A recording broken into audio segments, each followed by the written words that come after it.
Happy New Year, ladies and gentlemen, and welcome back to another episode of the Rollin in My 5.0 podcast with KASL Customs and the Infamous Project. On this episode, you get Chris and I. We start the episode off by talking about some things that have been sitting under our fingernails for the last little while. We try to provide some solutions. I don't know how good a job we did or not, but you guys can be the judge. We also follow that up with some car project conversation, tips and tricks. You guys know the deal by now if you're long-term listeners. And I will also mention that Chris happens to have a car going up on Bring a Trailer this week. So make sure you go in there, check it out, support the boy, and see if you can't get a couple bucks for that clean Reef two-tone GT. I hope you enjoy this episode, folks. Have yourself a great week.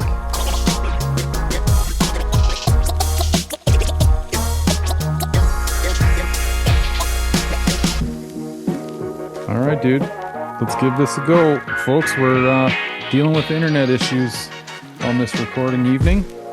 So we are currently tethered to my phone because sadly enough, my heavy duty, 300 kids on Netflix and whatever else internet package is not living up to the mustard here. So we're trying it off the cell phone. Welcome to 2026. Where technology just isn't enough. Isn't that the truth? Like, this reminds me actually like college days. I had a Dell computer this is the very first time that I ever used Wi-Fi internet, and had to get this like slide in chip deal that had a little set of bunny ears off the side of it. And you'd have to like log into it kind of like the old dial-up days. And that's how we got internet. Because computers I don't think would have came, or maybe they were just working on coming out with a built-in Wi-Fi chip. Yeah, I want to say when I was in Australia, like they didn't have their, I guess, mobile was stronger than like their LAN infrastructure. So everything was like a USB dongle. So you plug the USB in, the USB had a SIM card in it, and like everything operated off that. So that was sort of like because they didn't have like public Wi-Fi, and like the whole cable internet thing wasn't there because it was like all that technology was so far behind that they were ahead in Wi-Fi or wireless technology, but behind in the LAN stuff.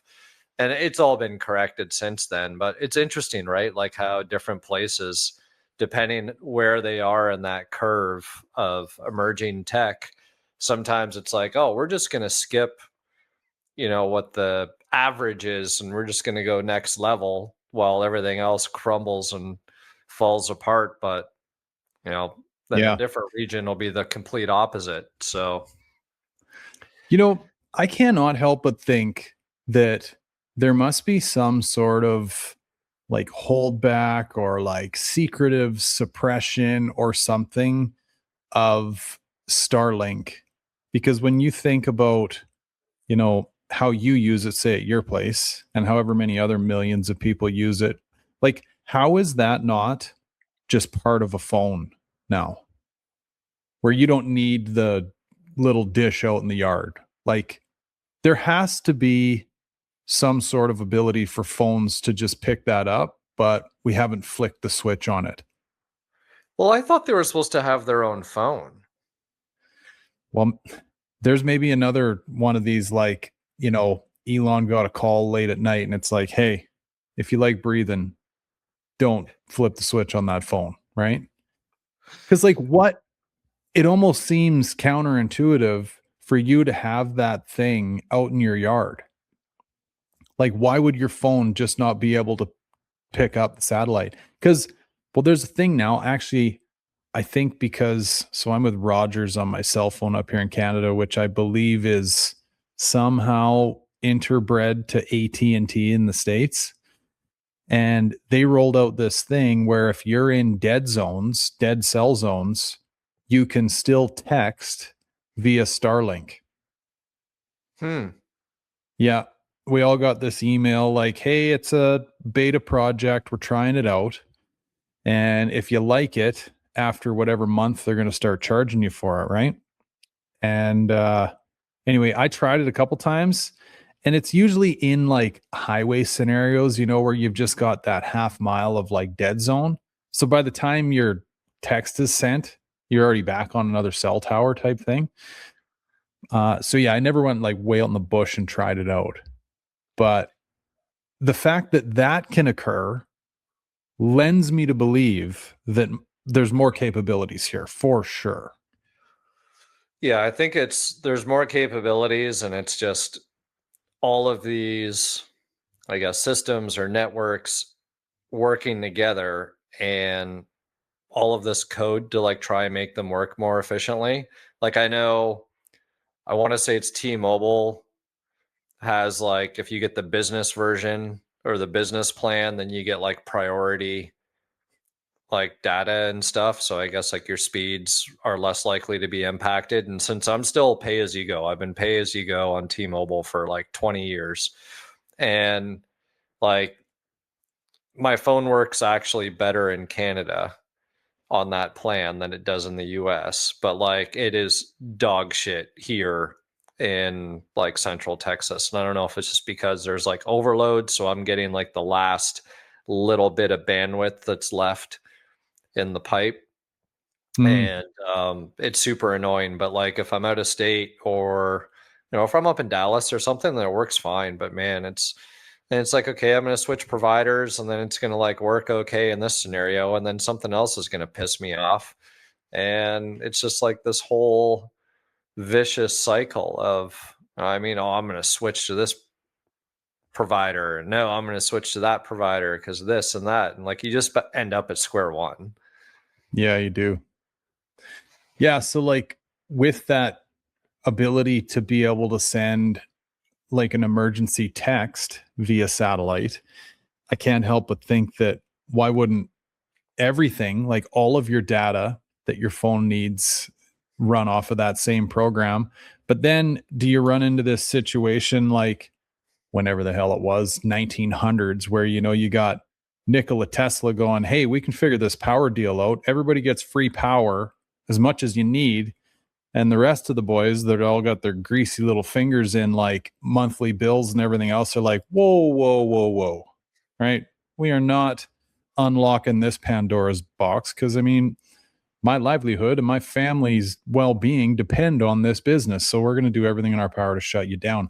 I can't help but think it's something along those lines. Because if this just conveniently works with just text messages, why wouldn't it work with everything else? Yeah. And or, right? Like, hey, Elon, shut your mouth.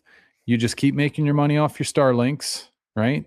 Everybody's going to keep buying those things they got to put out in their yards or mounting them to the cab of their truck or whatever. And you make money, we make money. Everybody shut your mouth. You heard it here first, folks. That's what I think's going on here. Yeah. Well, I would like to think that things are probably, I don't know, man. I want to say they're not going to get any better from a technological standpoint. Like the amount From here of, on out.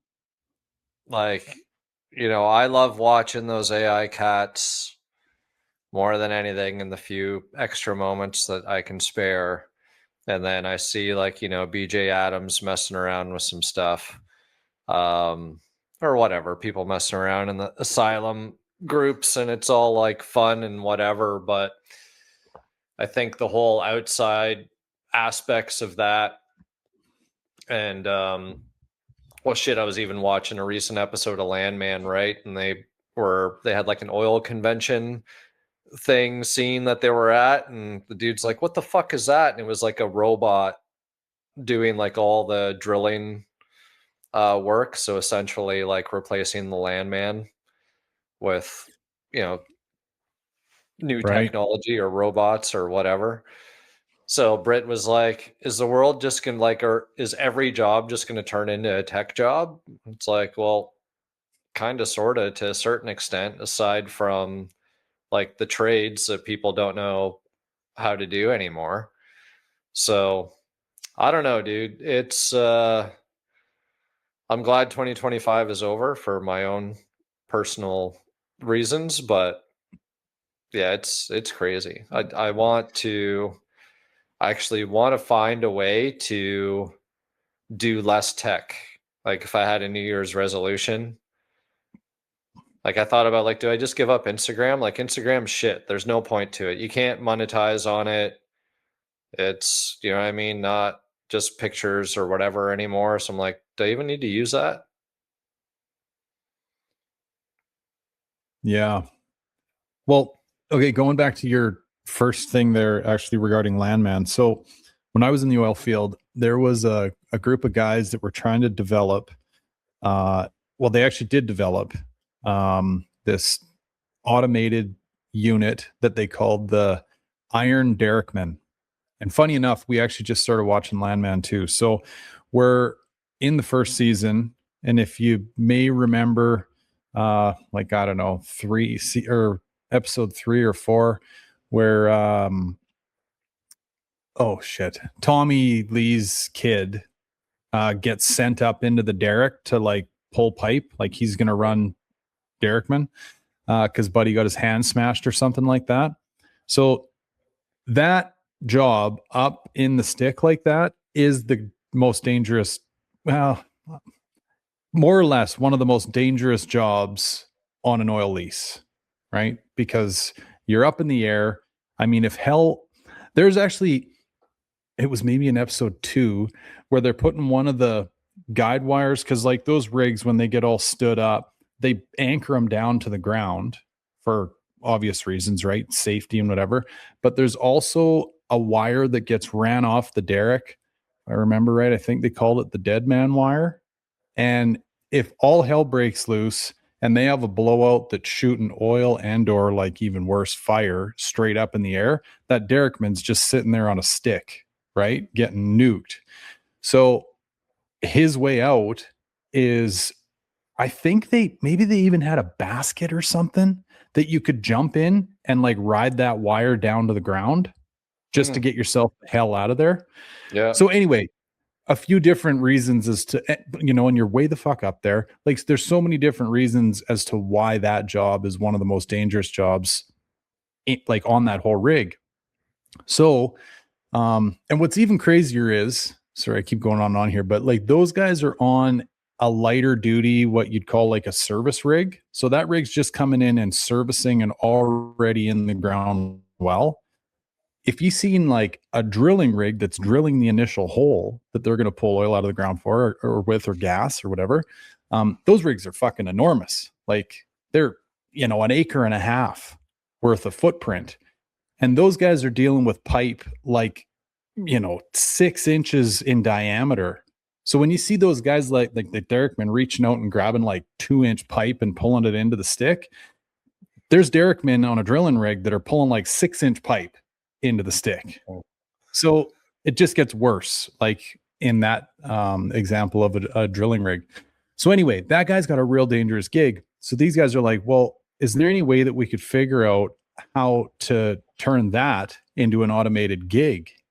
Which this is one of those, I don't think anyone would argue, one of those jobs that you go like, yeah, get that human being out of there, if at all possible. And anyway, it never really took off. I know that these guys had funding to like send that kit out to the Middle East. I don't know whatever happened with it. They had a bunch of whatever Arab money getting thrown at it kind of thing. And I don't know what came of it, but you definitely don't. I've been out of it for a while now, but I definitely never heard of it ever sticking, at least up here in Canada and stuff. But there's so many different ways that you could like automate a system like that I don't think anyone would mind, going and standing on the end of a shovel instead of being up in that derrick, pulling pipe and putting their life at risk every day. So I think there's some good automation that can happen even in those trades that still require, somebody watching a gauge. It's the thing that AI, I think everybody thinks this too, like it cannot get rid of just that human intuition, right? Like you've seen that gauge. I'm talking rigs again, but you've seen that gauge spike twice. You know, AI would go like, oh, we need to shut everything down. But like a good operator would be like, oh, no. Like, we know there's just a gas pocket right there, right? We seen it on the way in, we seen it on the way out. It's no big deal. Whereas AI would have shut that rig down. Yeah. Right. So intuition is something that I don't know if it can replace, because that's something that comes from, we don't even know where. This is like trying to explain consciousness. You know what I mean? Yeah. Well, no, and if we're talking safety and all that stuff, I get it, but I think it's more like, I don't know, like this pretty much spitting out websites or creating logos, on demand, like with no, it's like paint me a Picasso, and AI is going to paint you a Picasso that's better than any other Picasso that was ever painted by Picasso, but it's not a real Picasso. I mean, it's like that human intervention or human component of it is, what gives certain things value and worth. I mean, same Mhm. thing even working on a car. Like if somebody wanted me to work on their car because it's me, not some AI version of me or whatever, that could probably do a better job in many respects. But, it's like the flaws are what make a lot of things what they are. So it's like I'm trying to envision if everything was driven by AI and tech, it should all be perfect or very glitch free in the idealistic world of things, right? And it's just like, where would the Well, you know fun what, buddy? where would the fun be? Like it's like there'd be no culture. Yeah. So one step beyond that, and I think this analogy will help you explain where you're trying to go with this, is like, why do we not have the robot Olympics? Because we don't give a fuck about watching two robots that, like you say, are built to whatever impeccable standards, on and on and on. We want to see like our own kind compete at levels that like we can't humanly comprehend. Like we want to see somebody run that 100-meter faster than anybody ever else has. But sure, could you make a robot do that? Yeah. But what fun would that be? Now, if you just had strictly robot Olympics, and one team brought their robot and the other team brought theirs, okay, like now that's maybe worth watching, right?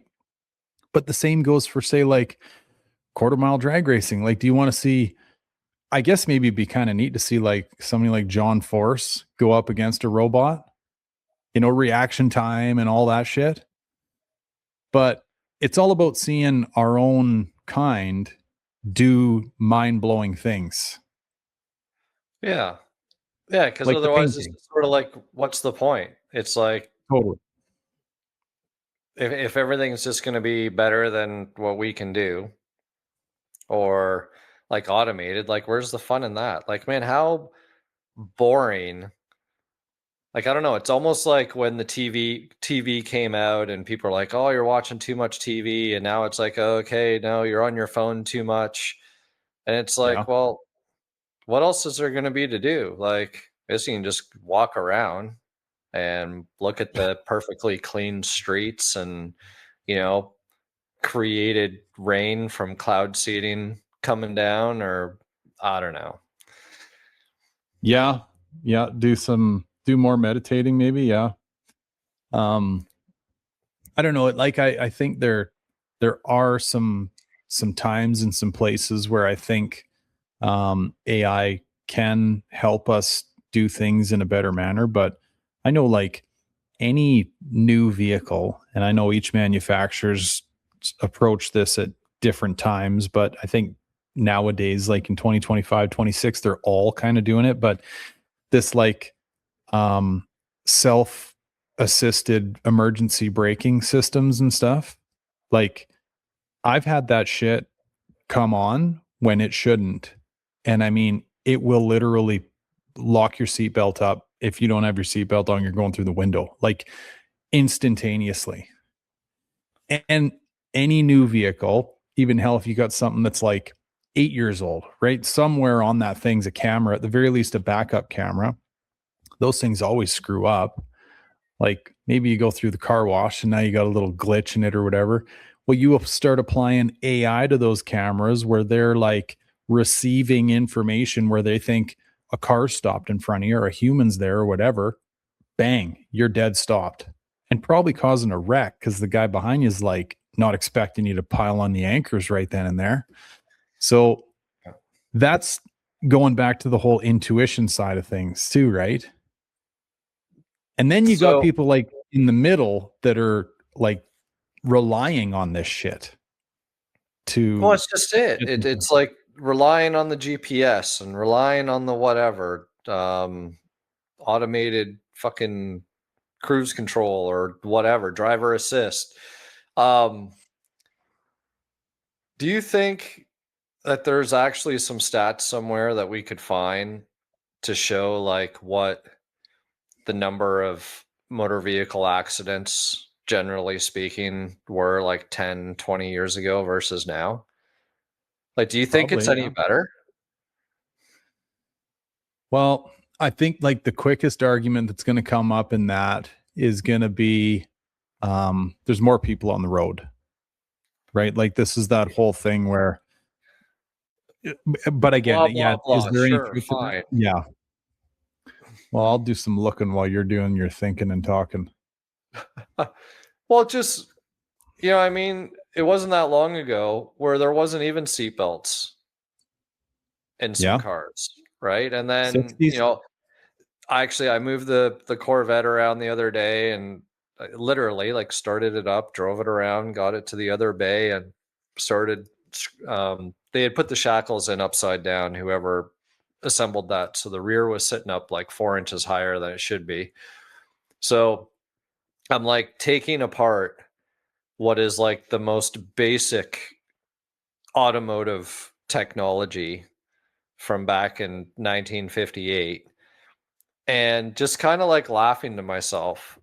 Like, you know, like this was a whatever reasonably fast car and people who restore these make them pretty damn fast. And if I were to keep this leaf spring set up with these bushings that are in here and this car didn't have seat belts and, you know, just a fiberglass body and whatever else. And it's like the difference though is that, you know, well, we know the speed limits were all like everything was 55 mile an hour.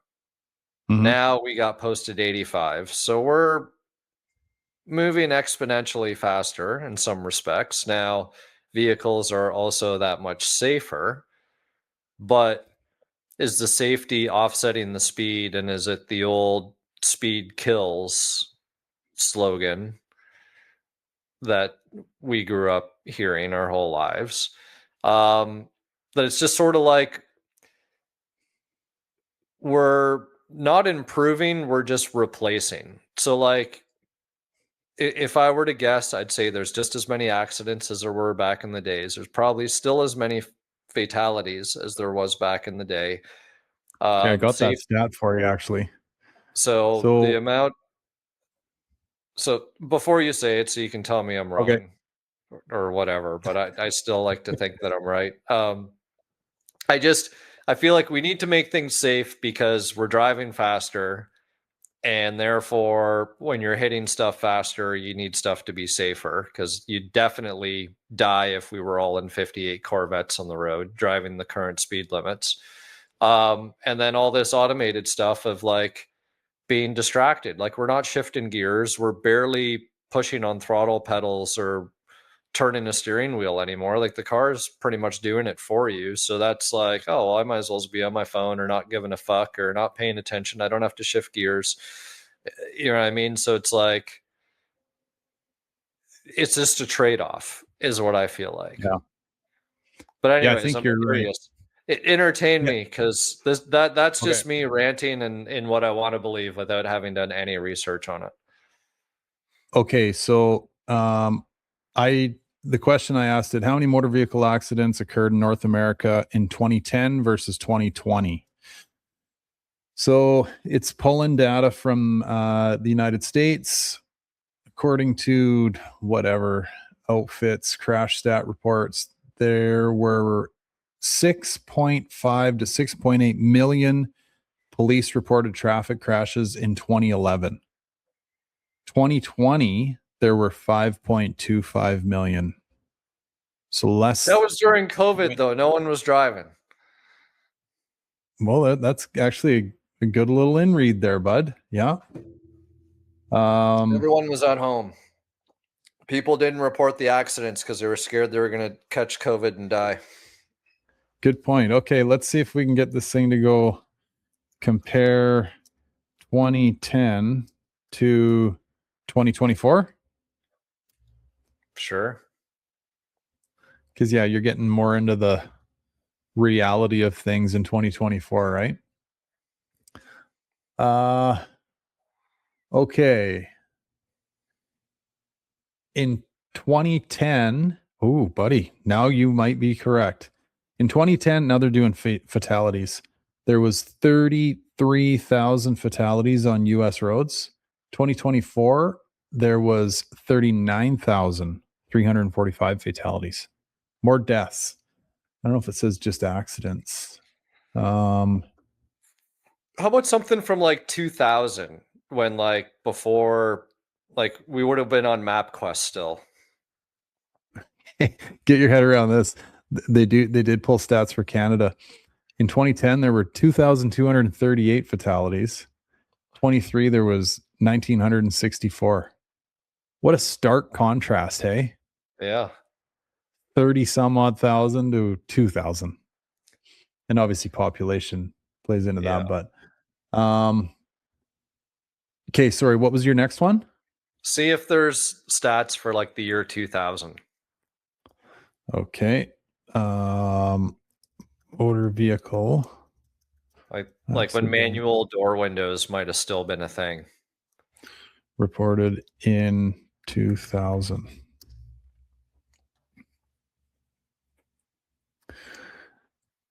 Geez, we're asking a lot out of this little cell phone tethering that we're doing right now. Yeah. Are you asking your GPT lady? Yep. Okay. So in 2000, there were 6.4 million U.S. police reported motor vehicle traffic accidents. There were 41,000 fatalities. Almost 10,000 more. Damn. Yeah. Same amount. Canada, there was 2,500. 2,500, don't you know, boy? Huh. Okay, but yeah, no, I like this topic. Like, to your point of like losing our abilities to do things, I think that's definitely a statistic worth paying attention to. I don't even know if you could find a stat on it, but like I feel in my heart of hearts that we have become like way less aware of, you know, the feel of a vehicle and what's going on with it, just because of all the reasons you said. Everything's automated and whatever. Like I know my mom told me that when she took her learner's test, the correct answer for what are you supposed to do when you pull up to a stop sign, for us, it was come to a full stop. For them, it was get the vehicle into the lowest gear possible. And the reason being, from a mechanical standpoint, was this was pre-synchronized gearboxes. So you had to come to a full stop just to get her into first or low or whatever. And this is back when like automatic transmissions were a luxury, not just a fucking given like they are these days, right? Yeah. So yeah, it was put her into the lowest gear possible. And now there's another little like tweak to this too, that well, you live out in the country, and I mean, for anybody out there that lives in a smaller town, and spends a little bit of time in the city, you know where I'm going with all this. It's like people lose their abilities to like function almost in bigger population centers, right? So it's almost as if a lot of these rules and regs, specifically like stop signs and stuff, I'm not saying you shouldn't come to a stop, but you know what I mean? Like it's kind of one of those things like, are we good? Yeah, we're good. Roll through or whatever, right? We talked about this one too. Like if you're out on a quiet country road and you got to make a left hander and get across the other side of the lane and nobody's coming, and you're in a speed limit of 60 mph plus, it's like, do the right thing, go in that other lane. Don't slow the whole fucking row of traffic down behind you. Let everybody pass. But that's illegal, right? Because chances are it's double solid yellow and you can't cross a double solid yellow. But in quieter country roads, like that's just expected, right? Get out of the way and let everybody go. Yeah. So I think that little tweak needs to be included in all this too, is like, I don't know, things, if you're comparing like just all these stats at a city level, it's different than comparing them at a quiet little country town level. Yeah, I wish there was more quiet little country town drivers on the road. Yeah. Yeah, it'd be nice. Because with the big city, I think, there's a lot of things you lose, right? But one of them's common courtesy for sure. Just the awareness of the fact that you're not the only individual on that roadway, on and on. But yeah, and then when you combine all of that, like throw on top of automated driving systems, this, that, and the other thing, it's like it's starting to be a recipe for disaster. Yeah. But dude, like another one that blows my mind too, speaking of automated systems and or like screens and all this stuff, it's like, and it's still a thing, like distracted driving, probably more than it's ever been, right? I mean, you can, in Canada, I think if you get caught distracted driving 2 times, they cut your license up. Like, yeah, it's like as bad, if not worse, than getting a DUI. So, and I mean, there's been some horrible accidents due to that and whatever. I'm not advocating for it, but like where I'm going with all this is, okay, we're supposed to put our phones down and whatever else you're doing. Like, I think technically you can even get a distracted driving ticket for like having a cheeseburger driving down the road. Well, I it makes think it's a bit of sense. a gray area, but Like if you got something in your hand, then what I mean, some chicks do makeup, some people read books, like yeah, there's curl their eyelashes. Yeah. there's all types of stuff. Like the way that I see it is like if you're going to do that stuff, at least learn how to do it well. Mm-hmm. I think that's the problem. I mean, like, don't like if you suck at multitasking, then don't do it. If you But like, right. But this is the whole thing about when you get into city settings and people start losing the ability to like almost self-reflect upon themselves. Like if you were to ask the girl floating through traffic, curling her eyelashes, if she's a good driver, she'd tell you, fuck yeah, I'm great. Meanwhile, she's taken up 4 lanes for the last 10 miles, right? Like, well, they need to stop handing out licenses too. That's the other issue. well, dude, that's a slippery slope though. And I have been caught saying this as well. I've also said you should damn near have to take a test before you reproduce. But this goes against another moral/value that I know me, you, and probably most of the people listening to this have. It's like, hey, big brother, stay the fuck out of my business.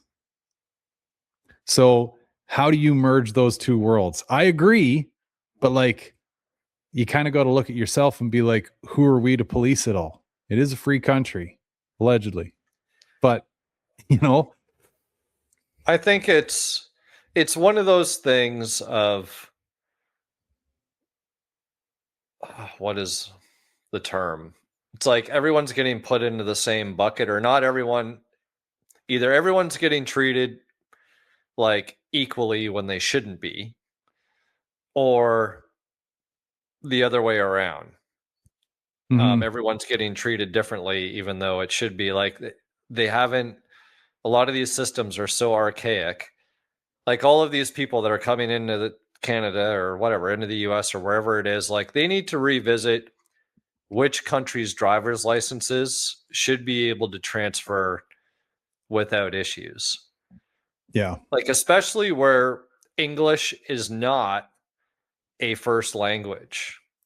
So I don't even know how that can translate, period. Like, I don't either.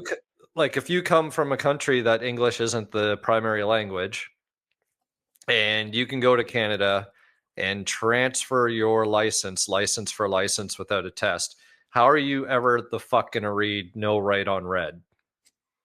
Yeah. Agreed. Or whatever verbiage. You know what I mean? Like, I get it. A speed limit's pretty generic, like numbers are numbers. But again, it should be in the traditional numerical system. Like, it shouldn't be in, like, I don't know what alphabet doesn't have normal numbers in it. But you know what I mean? And I'm sure that that's the case. So yeah, like if you get into like I'm pretty sure Russia's one of these countries. I know like Finland is, where they have different characters, right? Like sure they still use, I don't know if it's all of the letters like A through Z like we do, or if they get rid of a couple and replace them with things. Like anyway, there's some symbols in there, like almost like Chinese symbols, right?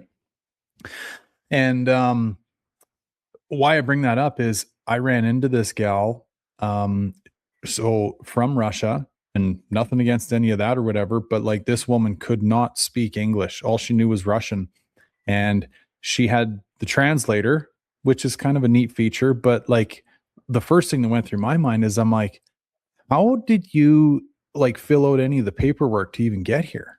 Like, were you, chat GPT and everything? Or like, and then she was like driving as well. So I'm like, unless one of two things here is going on, like you're driving illegally or they gave you your driver's license. I'm like, how did you even do the driver's test if you couldn't speak to the guy that's telling you to turn here, turn there? Like it just didn't add up for me, right? And to your point, like, okay, stop. That's a fairly universal, at the very least, symbol, right? The red octagon. what then why is it stop and arrêt? Right? Why does it need to be a bilingual sign in Canada? Because Canada is a bilingual country, right? So Yeah. in the areas that are, so why does there even need to be writing on there? No, that's true. Yeah, because what's the Spanish one? Alto or something? Yeah, alto. So it's like, Right. why? Which is fine. Like, if we want to come up with globalized symbols, or I mean, or traffic signals, green, yellow, red, and we have an understanding of those, then fine. But when things like yield don't apply, I don't think, in all countries, Yeah. or no right on reds, or whatever it is, stuff that you need to actually, flashing arrows or flashing lights versus non-flashy lights. Like, there's a lot of discrepancies, and a lot of that shit at intersections will cause these fatalities that we were talking about earlier. So I guess a perfect example is when, I had however many years of Canadian driver's license history, left the country for whatever it was, 10, 15 years, and never had an Ontario license during that time, come back and they treat me like someone brand new just because I happen to come from a country that doesn't do their little driver's license one for one swap. And I had to start at ground zero. Meanwhile, I came from a country that has English on their signs. Everything probably carries over. It's all metric system, right? I'm talking Dubai when I say this, or the UAE. I had previous many, many years of Canadian driving, but they put me at square one again. Meanwhile, there's some person that can't even speak or read English coming into the country, and they're handing them a driver's license. And like, let's not even get into the whole CDL thing. Yeah. Yeah. Because that's a whole scandal in itself. But like, that's just like an example of how broken some of these systems and these processes are, where it's, just it doesn't work, and it causes, just havoc and confusion. So Yeah. I don't know, man. I can't, it'd take me some time to come up with like a good solution, but to your point of like doing the whole worldwide symbols, like, okay, sure, on the face, that makes sense. But I mean, I know there's people out there that would start arguing like, hey, that's a slippery slope too. Globalization or whatever, right? Like, Well, then fine. Like, just run everyone through a test. Like, if we all had to do a test, I don't understand why, for whatever reason, because Canada loves collecting taxes and loves making money. Like, just anybody who comes in, like, fine. If you come in with an international driver's license, which that's globalized, right? As long somewhat, I guess. yeah, Um, Good for 30 days or whatever a visitor could be, good for rental car purposes or whatever it might be. That way, the liability is on a rental car company with rental car insurance and not impacting all of the actual residents. Make them do the damn test. yeah, yeah, there's got to be something for sure. Cause I don't know. All I can think of is that people are just willy nilly getting their card and off they go, you know? Um, like, how does that person, this Russian gal, how does she carry on a conversation with a cop that pulls her over? Through the phone, like I doing the guess. translate. I don't, I know. So yeah, it's weird, man. And I mean, And I don't know. is that a disability or is that just like, what's the other word? Accommodate? No. Right? Because if you're disabled, you can request whatever because you got a disability. But like moving to a country and not knowing the language, that doesn't make you fucking disabled. Makes you Nope. stupid. Yeah, or just uneducated on the way of the So, world there, right? like I don't get it. Oh, Yeah. I don't know what the solution to all that is, but I think this is the trouble though, right? Like we got enough, each and every country for that matter has enough of its own problems without having to worry about all these stupid little ones that we're talking about now, right? Which, I mean, that's another stat we could look up, but like immigration is, I would argue, at least in North America, at an all-time high, right? Which is where a lot of these little flickers of flame turn into complete blown out bonfires, right? And I don't know how the people that we allegedly vote in just keep letting this get messier and messier and messier. It's like somebody, I mean, if all of us, whatever, low life citizens are putting our hands up, going like, what are we doing here? Surely somebody at the top end should be listening. I mean, I know that's the way it's supposed to work, but does it? Probably not.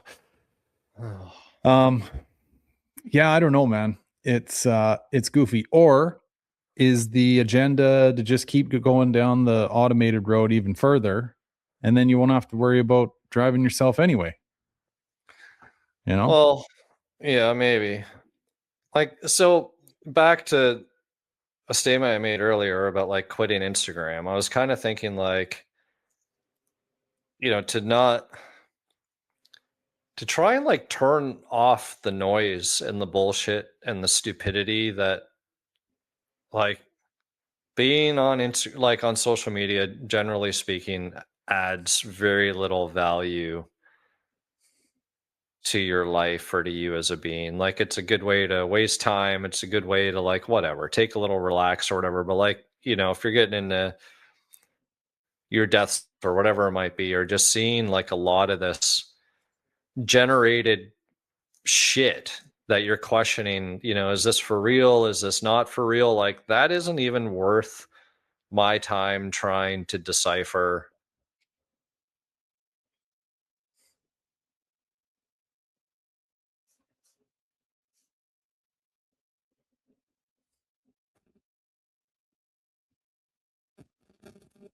I lose you, buddy. Oh, yeah, we both went black for a sec. Okay. I unplugged my phone because it was like it's hot to the touch.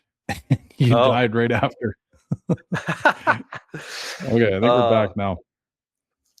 so yeah, no, I was just saying, I think there might be some value just turning off some of the noise, right? Trying to keep things a little bit more simple. I'll keep doing, Mhm. whatever videos, and we've talked about it before, right? Like when it's ourselves with the camera and whatever, you throw that shit out there, that's fine. If someone watches it, they watch it. If they don't, they don't. But um, I was even saying to Britt, I'm like, I really like want a flip phone again, like, or just like a basic phone. Like basic phone, I'm gonna carry that around during the day, and then like smartphone, like just leave it in the truck or something. So I just use the phone for what the phone needs to be used for. And then that way you're not inconvenienced with like seeing those millions of notifications at the top, because like that gets me every time. Like I can't, like, I need to clear notifications. I can't just like Right. leave them there. And then sometimes I'll get into the habit, which is a really shitty one, is I clear it to clear my mind and being like, okay, I need to get back to that. And then like I forget Yeah. and I don't get back, and I'll like not reply to an email or, some message or something that came through. So yeah, that's sort of, I want to try and iron some of that stuff out for 2026 if I can. And that way maybe, hey, just get rid of this noise of nonsense. Yeah. I don't deal well with the notifications either. And I know I've heard like psychologist level people break this down. I mean, there's a reason the notification's red, right? Facebook, I would say, is probably the worst. Like, because, and I know you can go into the guts of it and tweak how your notifications come, which I've tried to do a few times, said a million times. I find that site very, very confusing. But they notify you about everything, like, oh, I mean, somebody you might know said something. It's like, holy shit. Like, I don't need to know that. Thanks, and they just keep showing up and showing up. You can be in that app, notifications clear, lock your phone and relook at it, reopen it, and you got 13 notifications. It's like, what? I was just there. No way. So yeah, I know what you're saying, buddy. Like, I know that when I have big gaps of time in my day where I don't look at my phone, um, versus say maybe being a little less busy throughout your day, maybe you're in and out of like meetings or waiting rooms or whatever, and like you're constantly checking it. I'm aware of my own internal feelings enough to know that like I am in two different states, whether I'm on that phone a lot or not. And then for those of us that are parents, I mean, that's a whole nother thing, right? The kids are too young to even be able to appreciate that internal voice or feeling. Um, they're just naturally glued to these things, right? So, and actually, yeah, like we, speaking of kids over the holidays, and I've said this a bunch of times, but for anybody new out there, my kids don't have any apps on their phones. They actually go like, my two older ones can go through like Safari, they're using iPhones, and get onto YouTube that way, but like they don't have the YouTube app, right? So that is the extent of their kind of tie in to the crazy wild world wide web world, right? Um anyway, that is still enough, like their attachment to even just watching YouTube reels or shorts or whatever. We have the power of like pulling their phones away from them, and that is enough to like really make them step into line. It's that or beat the shit out of them is really the two biggest powers we have, right? And anyway, there was a couple moments over the holidays where those phones got locked in drawers, and it it is such a staggering difference to see those kids without phones versus with. Like, so much so, because we went for quite a while with it. So much so that they even brought it up, Hmm. like how much different they felt. So I mean, proof's in the pudding, right? Um, But like, as far as an answer for you on all that, dude, I don't know. I play around with the idea of it all too. Um, I do like having the ability of, all the things that a smartphone can do for you. I mean, hell, if you're whatever, sitting in a waiting room, right? And you want to listen to something, watch something, whatever, that's pretty cool, right? As long as you're aware of that, like, you don't get in the truck and keep watching the movie or whatever, right? Because yeah, it takes a pretty solid mind to be able to police that correctly and not let it get out of control, you know? Yeah. No, it's true. I I don't get it, man. It's like a waiting room. And mind you, my nutritionalist, he's kind of a car guy. So he's got like car and driver and like moto trend issues and shit, that you can actually resort to the good old magazine articles and stuff like that instead of flipping through your phone.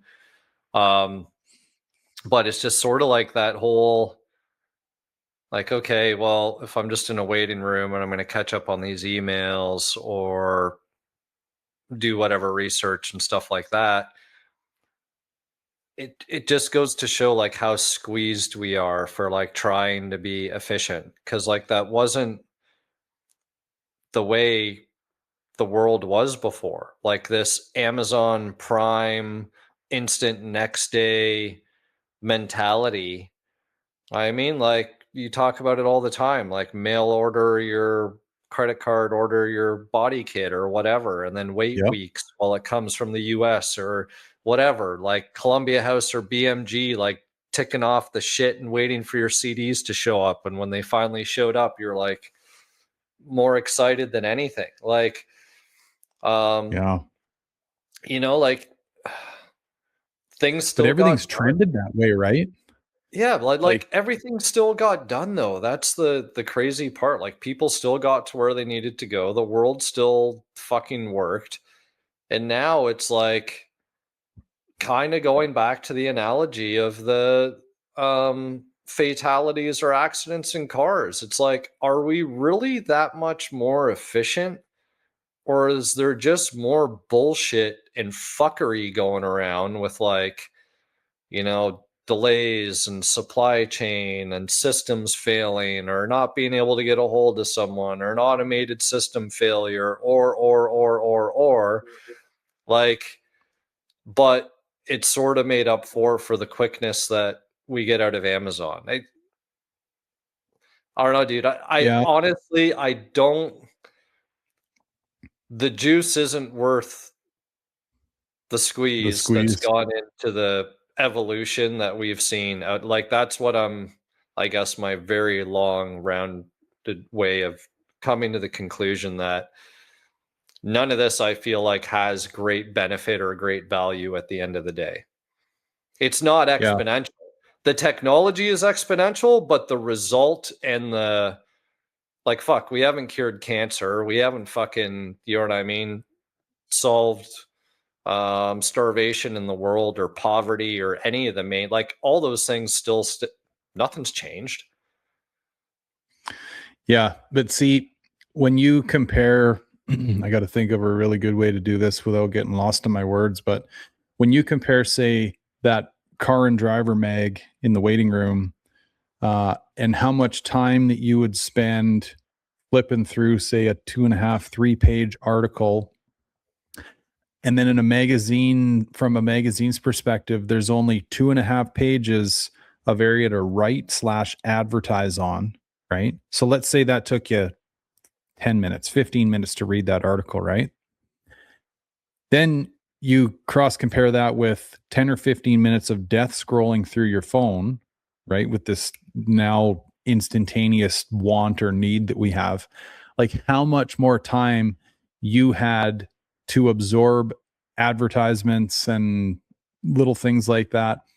So, what I'm saying with those two comparisons is, from an advertiser's perspective, which, let's be honest, like, each and every one of us are just nothing more than like consumers. Like, we're just money spenders. We're numbers to them, right?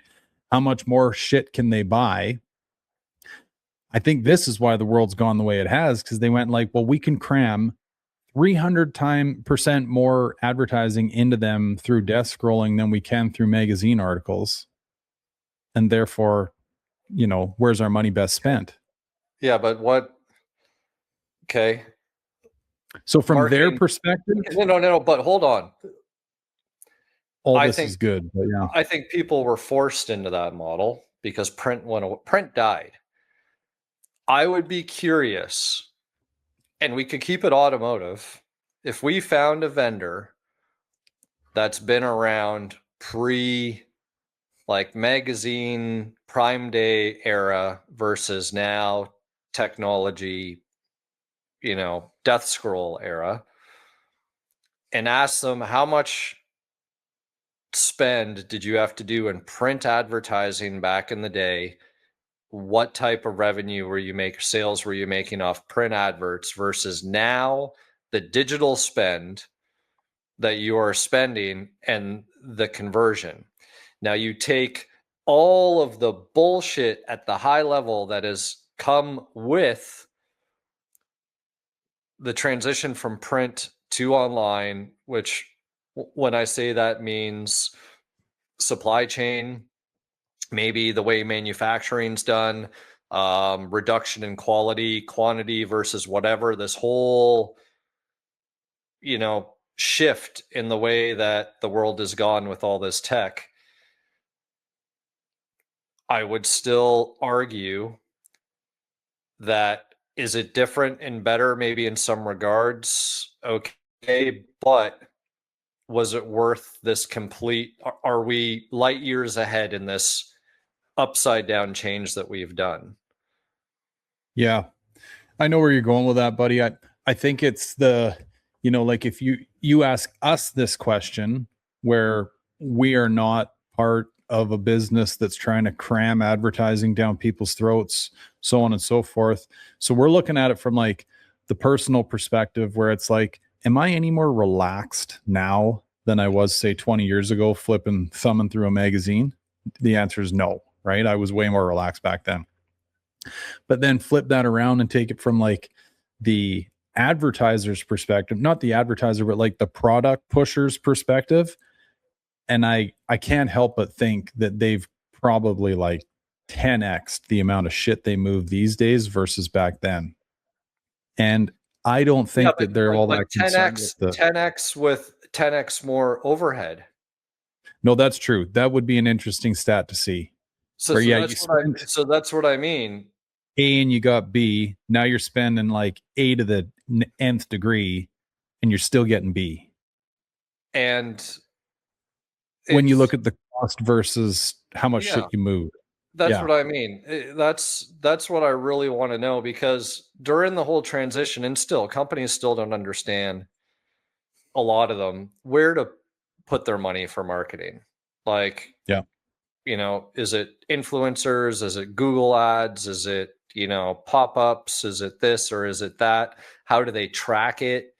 And there's like so much like scammy bullshit friggin' noise, as I'm sure there was before. There was probably the shady friggin', publication out there that was like, oh yeah, we print 10,000 publications and your ad's going to be, given to this demographic, or we deliver to that. I'm sure there was some scammy stuff to an extent, but I think it's like 10x worse now, because it's like, oh yeah, no, we're going to just do a bunch of impressions to like a bunch of females in like a different country or whatever and be like, oh yeah, no, like all these people saw it.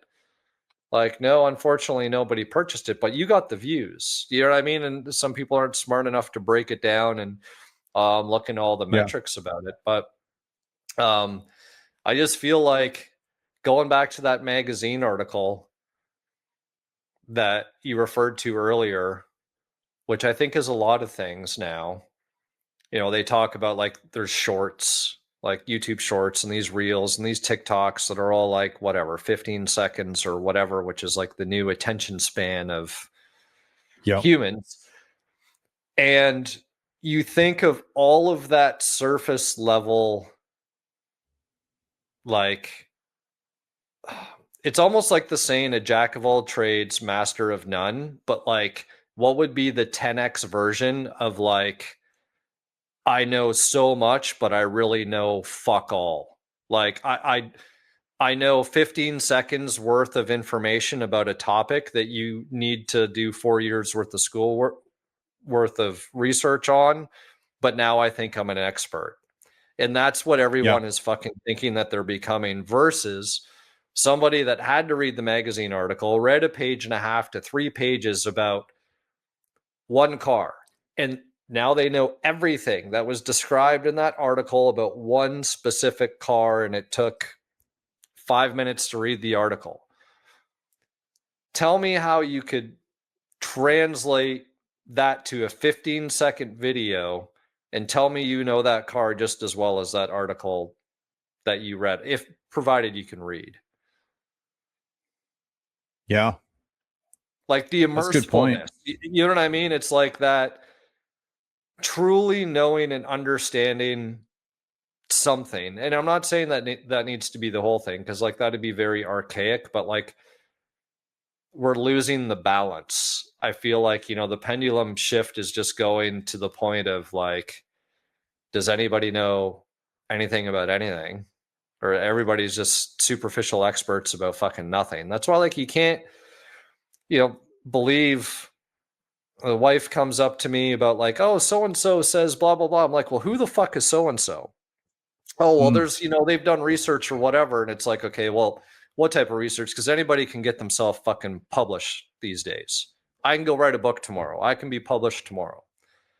It's like, it doesn't follow, like people have figured out all these loopholes away from the proper tenor tracks to be able to actually have like your mentors and validation and whatever process all that type of stuff goes through in order to be like legit, so that, you know what I mean, you could end up whatever, being in a dictionary, being in an encyclopedia or whatever it might be, or in your own research journal.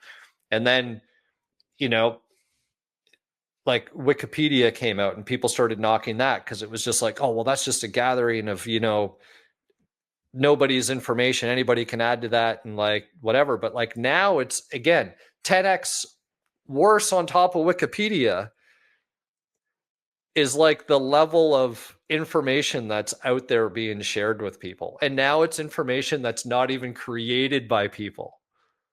Yeah. How dangerous is that? Oh, you've left me with all kinds of ammo here, bud. Yeah, another a good analogy for this is like, you know, just trusting with all of your being that you ask ChatGPT or one of these AI models a question and it tells you something, you know, that is completely wrong. And unless you have enough information going into it to be able to steer it and figure it out, it'll give you every indication that it's correct. And one thing this just dawned on me as I was saying that, I think another reason why it's somewhat easy to fall into the trap of believing ChatGPT like right out of the gate is because it instantaneously spits you back an answer. Like this is like, you know, the guy that went like 10 rounds in Jeopardy winning forever because he's just that quick and brilliant. Like if someone can rattle off an answer to a question instantaneously, that psychologically, yeah, it psychologically gives you the indication that this fucker knows what they're talking about, right? And this fucker is not even a real fucker. Yeah.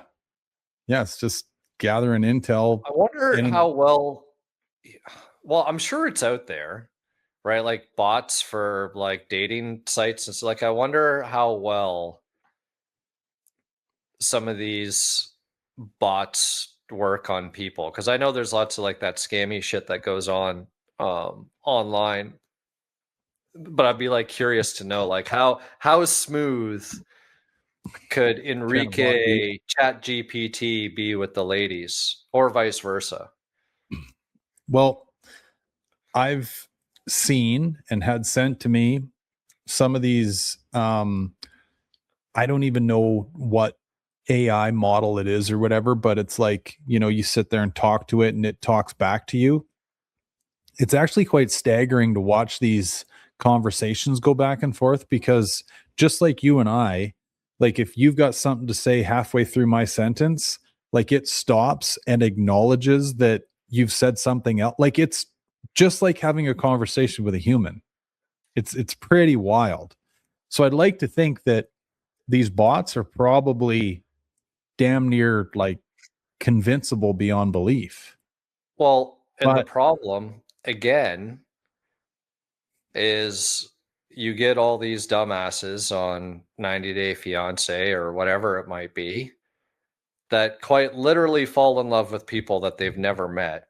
In some yep, instances, they meet people on their travels or whatever. But like, there's a lot of these that just never met them. And hey, I remember those days. I remember just randomly chatting with people online when ICQ was out and IRC and yep, whatever, Messenger, you name it.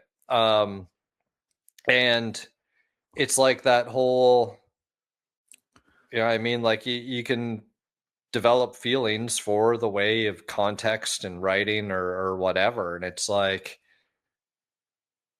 knowing that now it's not somebody, like it could literally be a robot that people are falling in love with. yeah, In their rightful mind, they're going to be convinced that, yeah, no, this is the person for me. And I don't know, again, scary thought. yeah. I the thing about all this for me that I don't know, I mean, I like to think that I've developed like a decent ability to do this, but it's that weird little spot in the center of your chest or upper part of your gut that just gives you that like, okay, something's off here, right? Like something's not right. And we were all blessed with this. Now, the busier the world that you live within, the harder it is to recognize that or to feel it or hear it or whatever. And I think a lot of people have lost the ability to do that.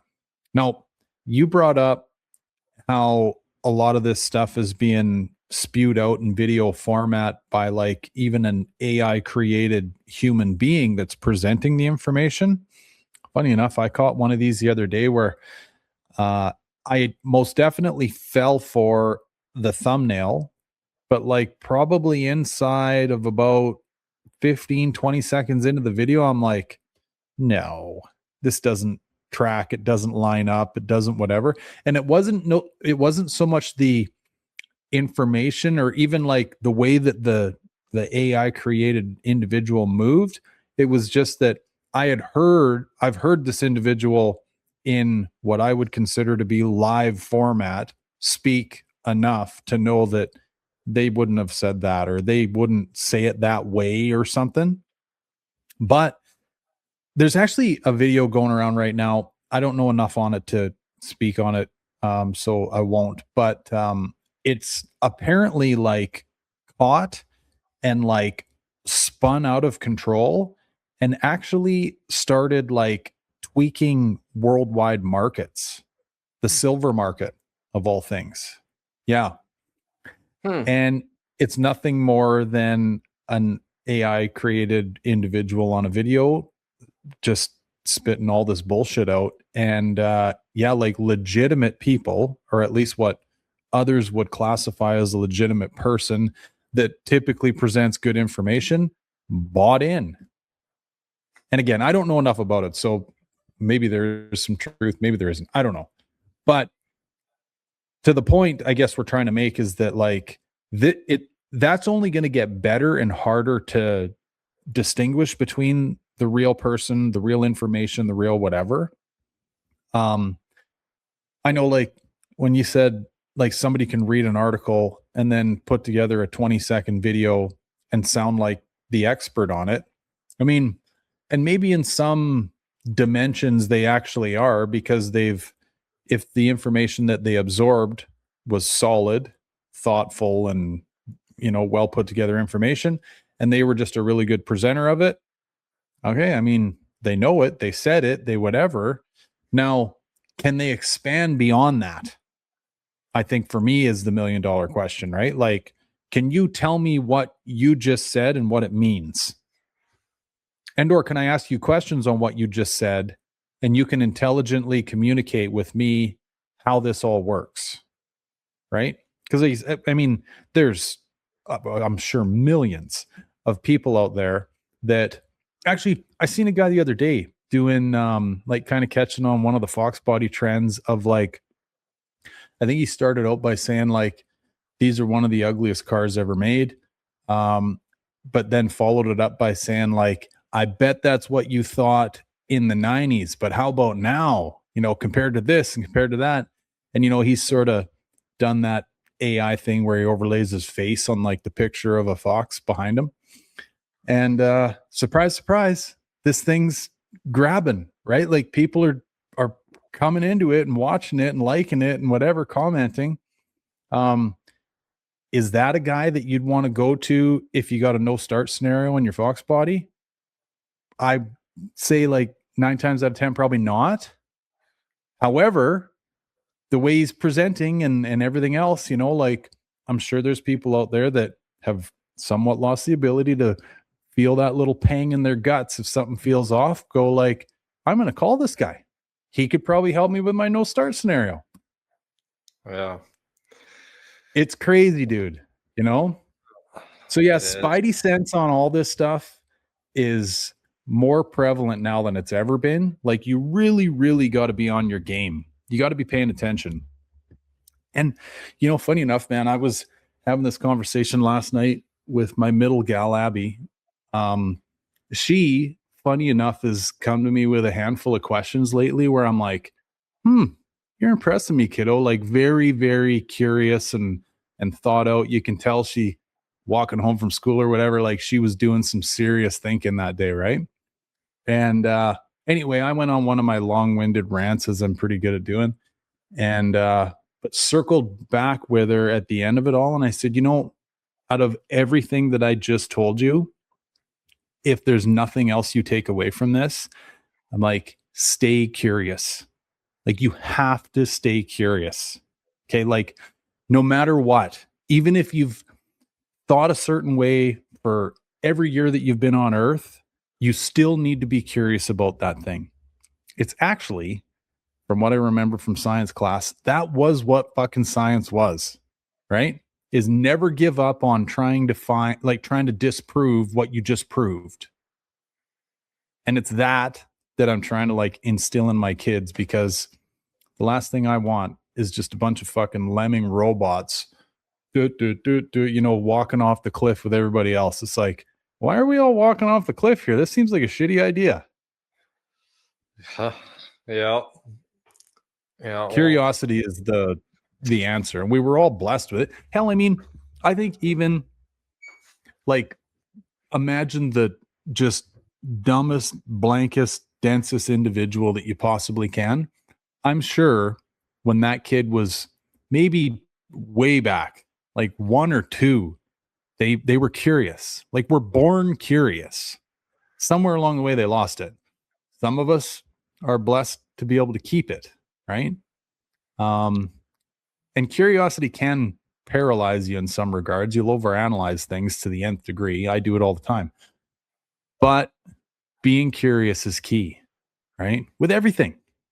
Like, don't just watch that ad for, you know, this will cure your whatever, but meanwhile your ass falls off and your fucking toes grow out of your nose and everything else. Like, be curious, you know, just like a on cat. everything.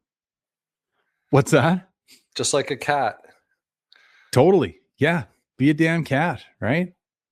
Give everything the fucking side eye. Like, what's going on here? You know?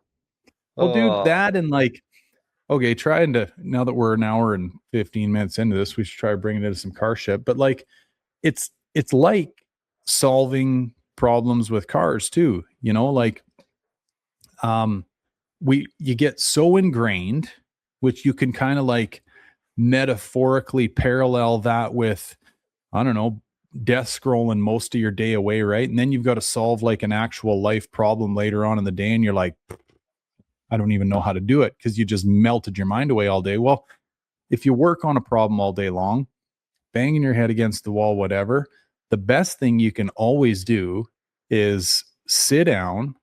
If you like beer, grab a beer, whatever, just like take two, right?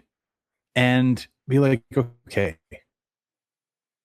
this, it's always the easiest solution. It's never something like the streetcar shenanigan guys were dealing with Brother Tom's car, right? Like that's the one-off ghost anomaly. It's always something simple. So like, what have I not checked, right? And like, do I got air? Do I got spark? Do I got fuel? Like all of the simple things versus just like instantly jumping into like panic mode, real mode, shorts mode, flip mode, like it's fucking crazy. Actually, somebody reached out to me recently with something like this. Oh, I know. A fella said, hey, went out to fire up my car for the winter warm up or whatever, and turned my lights on. I just thought, I was just warming up. I'll walk around it, and went around the back end of my car. And he goes, I specifically remember having brake lights when I parked my car, and all of a sudden I don't have brake lights.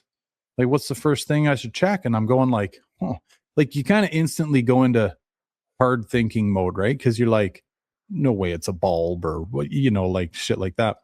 Well, anyway, without boring you with any more about it, like long story short, it was just like goofy little, say, moisture corrosion, whatever he got in there, rattled his bulbs around a little bit. He's got lights again, right?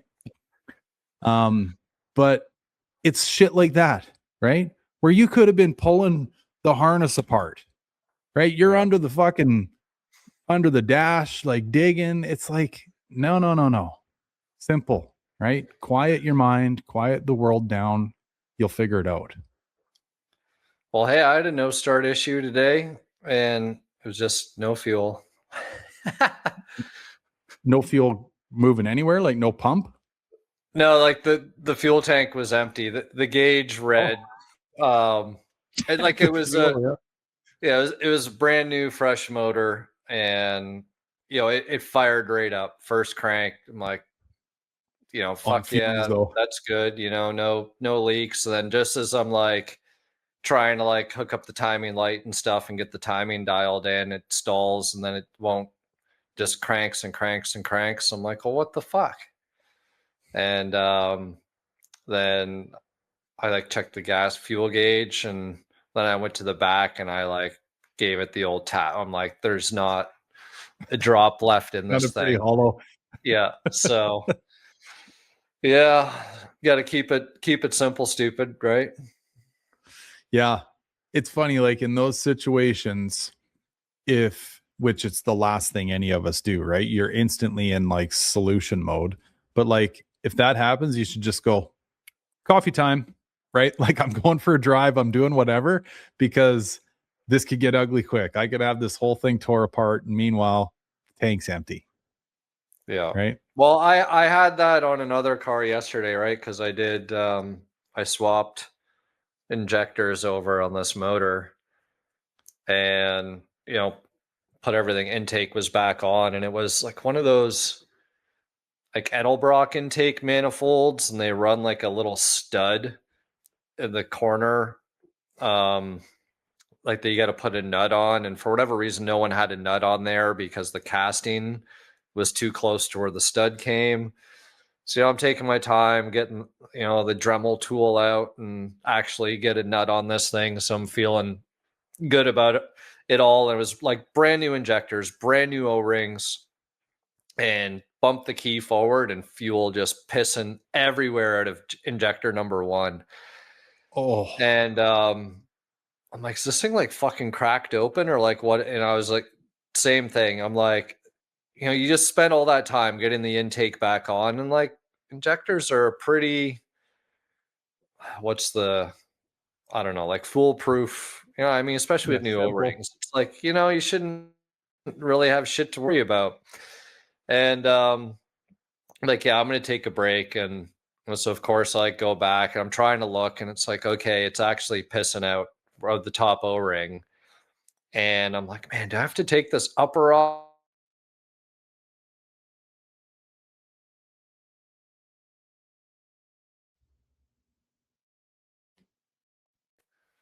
There we go, back. Can you hear me now? Okay, yeah. Yeah. Sorry, folks. So I get the rail bolts out and wiggle out number one, and it must have pinched the O-ring Oh shit. improperly, but like I managed to get it off, put a new one on, jammed it back together. But like, yeah, my head just went to fuck, I gotta take the whole into like drop the throttle linkage off and pull the intake off again and like risk the gasket getting messed up. And but yeah, it ended up being quite easy in the end. Oh shit, hey.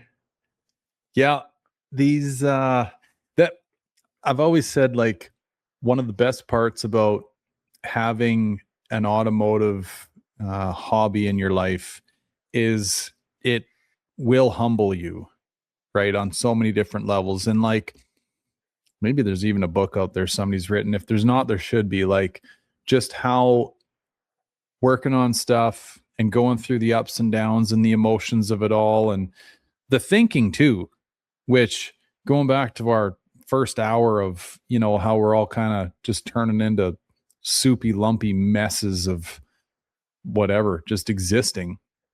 Like, it's a hobby that keeps you sharp and keeps you on your toes. Especially when you're like, because I think most people listening to this are, more of, just say, the hobbyist working on their own car versus working on somebody else's stuff. So like, when you lay down at night after a couple good hours in the evening working on the car, whatever, like, the mind's still going, right? And maybe you're laying there on your smartphone going like, shit, okay, I got to get that O-ring ordered, and will it be here by tomorrow? And like, all that stuff, I would make the argument, is good for us, right? Because if you don't lay there thinking about something that excites you and keeps you motivated and whatever, you're going to be thinking about some bullshit bill you got, or whatever. Maybe your kid's got some class they're struggling with, whatever, right? But like, this stuff keeps you going. It's one of the reasons why I've always argued and said, like, I'm going to make a really good retired person one day, because I got so many things that I want to do that if I wasn't worried about, feeding a family and everything else, I mean, there wouldn't be a lot of quiet time in my life, you know? Dude, on this note, somewhat fuel related, I listened to a conversation today. It was actually, I don't know if it would be worth recommending people listening to or not, maybe just from the perspective of the product that the interviewer is asking the developer about. It might be worth mentioning, but the guy's actually a little hard to listen to. He almost sounds like a auctioneer.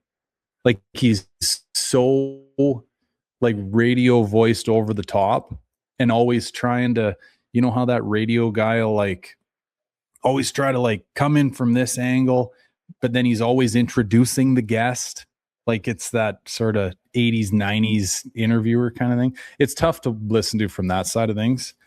But anyway, the nuts and bolts of it are, there's this fella that has produced this, like, beyond economical option for standalone ECUs called RUS, RUSEFI. And when I say, like, economical, I mean, like, the basic model, which apparently is comparable to, say, like, most of the competitors, like, high-end models, as far as, like, capabilities and what you can do with it, $175. Really? Yeah. So where they keep this thing on the cheap side of things, or how they do it, is it's been open source. But the guy he was pretty neat to listen to. He's got an accent, like he's from, I don't know, like Northern Europe somewhere or something, right? Like, he almost sounds like Russian, Ukrainian, something to that effect. Romanian, I don't know, something like that, right? But he was humble about it all. He said, listen, like, I'm just the guy that's stuck around the longest, kind of thing. There's been a lot of people putting their 2 cents into all this. And as much as he is, like, a software engineer by trade, he says, like, without all these other people, I would have never been able to do this.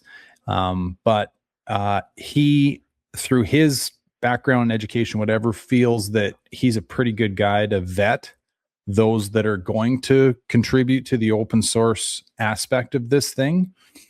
But because of the open source nature and people, not charging to whatever, tweak this aspect of this EFI module, whatever, he's been able to keep it dirt cheap. I think he even actually like said in the interview, he still works a day job. Like this is more of just a hobby adventure of his. But there was another video, it might have been a couple years old, but it was apparently at PRI as well. But yeah, it actually, like, what it made me think about, and I've kind of got a little homework of my own to do, is this whole what the hell am I gonna do with the 79? And then the next step to that is like, how cool would it be to do something in the Barra world with it? And then it's like talking to Regan there, Time Fox, and all the fucking around he had with, was it Haltech or who was he using? Yeah, I think he was Haltech. Yeah. And then the costs involved and the back and forth and the dicking around, whatever. I was like, I wonder if anybody in Australia has started pissing around with one of these, and there's a little info out there I can find, right? Because I think their like Mac Daddy kit is like $600. Like we're talking, yeah, you can't really be pissed off at this thing not working the way it's supposed to, but apparently everybody that's rocking it is raving about it. Huh. Interesting. Yeah. So like I'm assuming like we're talking like is this like small block specific or like do they have different applications? Like like it would have to come down to like it'll run like is it like TFI based or like dual sync based or like there's got to be some sensors and everything else that they're using, right? That'd be I guess generic. Yeah, and the again, I got to do a little more homework because the interviewer wasn't the best at just letting this guy talk. He kept interrupting him and stuff. But I know he kept doubling back on like drive-by-wire throttle bodies and how like beyond successful they've been with them, with their software or whatever. So I mean, it sounds like anything brand new. But yeah, how that would apply to like small block related older stuff, I don't know. But yeah, definitely a neat theory. And this is one kind of correlating to how we started this conversation about technology and how things progress so quickly, whatever. Like this guy doing it the open source way, I thought was quite neat. And maybe just looking at it like, well, we had the conversation with the streetcar guys, and I had it with the 50 Asylum boys and FP Performance, like that whole model of like, how big do you want to get so that you don't forget your roots and you still produce a quality product that doesn't go to shit because you're more worried about getting that beach house than you are still creating a quality product. Yeah, I guess this guy's whatever at $175. I mean, the guy's probably into it for 150 in parts, and he's just happy as a pig in shit. Yeah, I'm actually doing some quick reading on it here actually. And so it's actually a chip then, I'm assuming, because they're actually using Tuner Studio Pro, same shit like EFI Analytics, same shit that I use for Quarter Horse. Just trying to see here. Multi-Spark, CAN bus, digital dash, compatibility, rotary engines, automatic transmission control.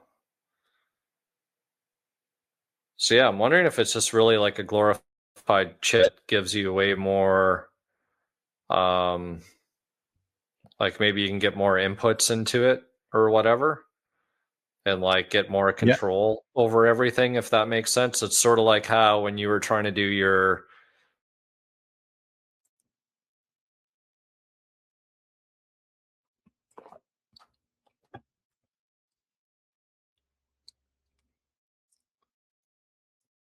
I'm froze again. there we are. Sort of like how you were gonna do Frozen. Yeah. Remember on your quarter horse, you were trying to use some input on the factory ECM to read, get you a value that you were trying to read? Oh yeah, we were using. Oh shit! How did this work?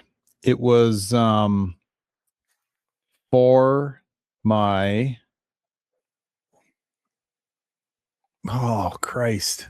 How did this work now?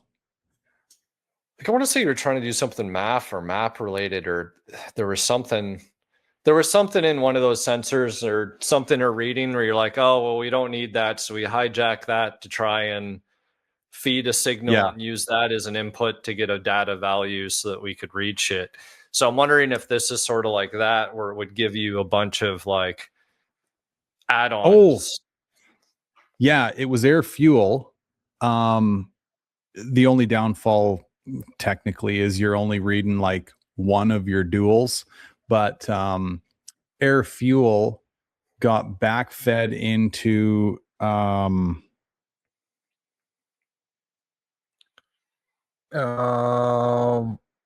fuck. It was a source that we had like deleted.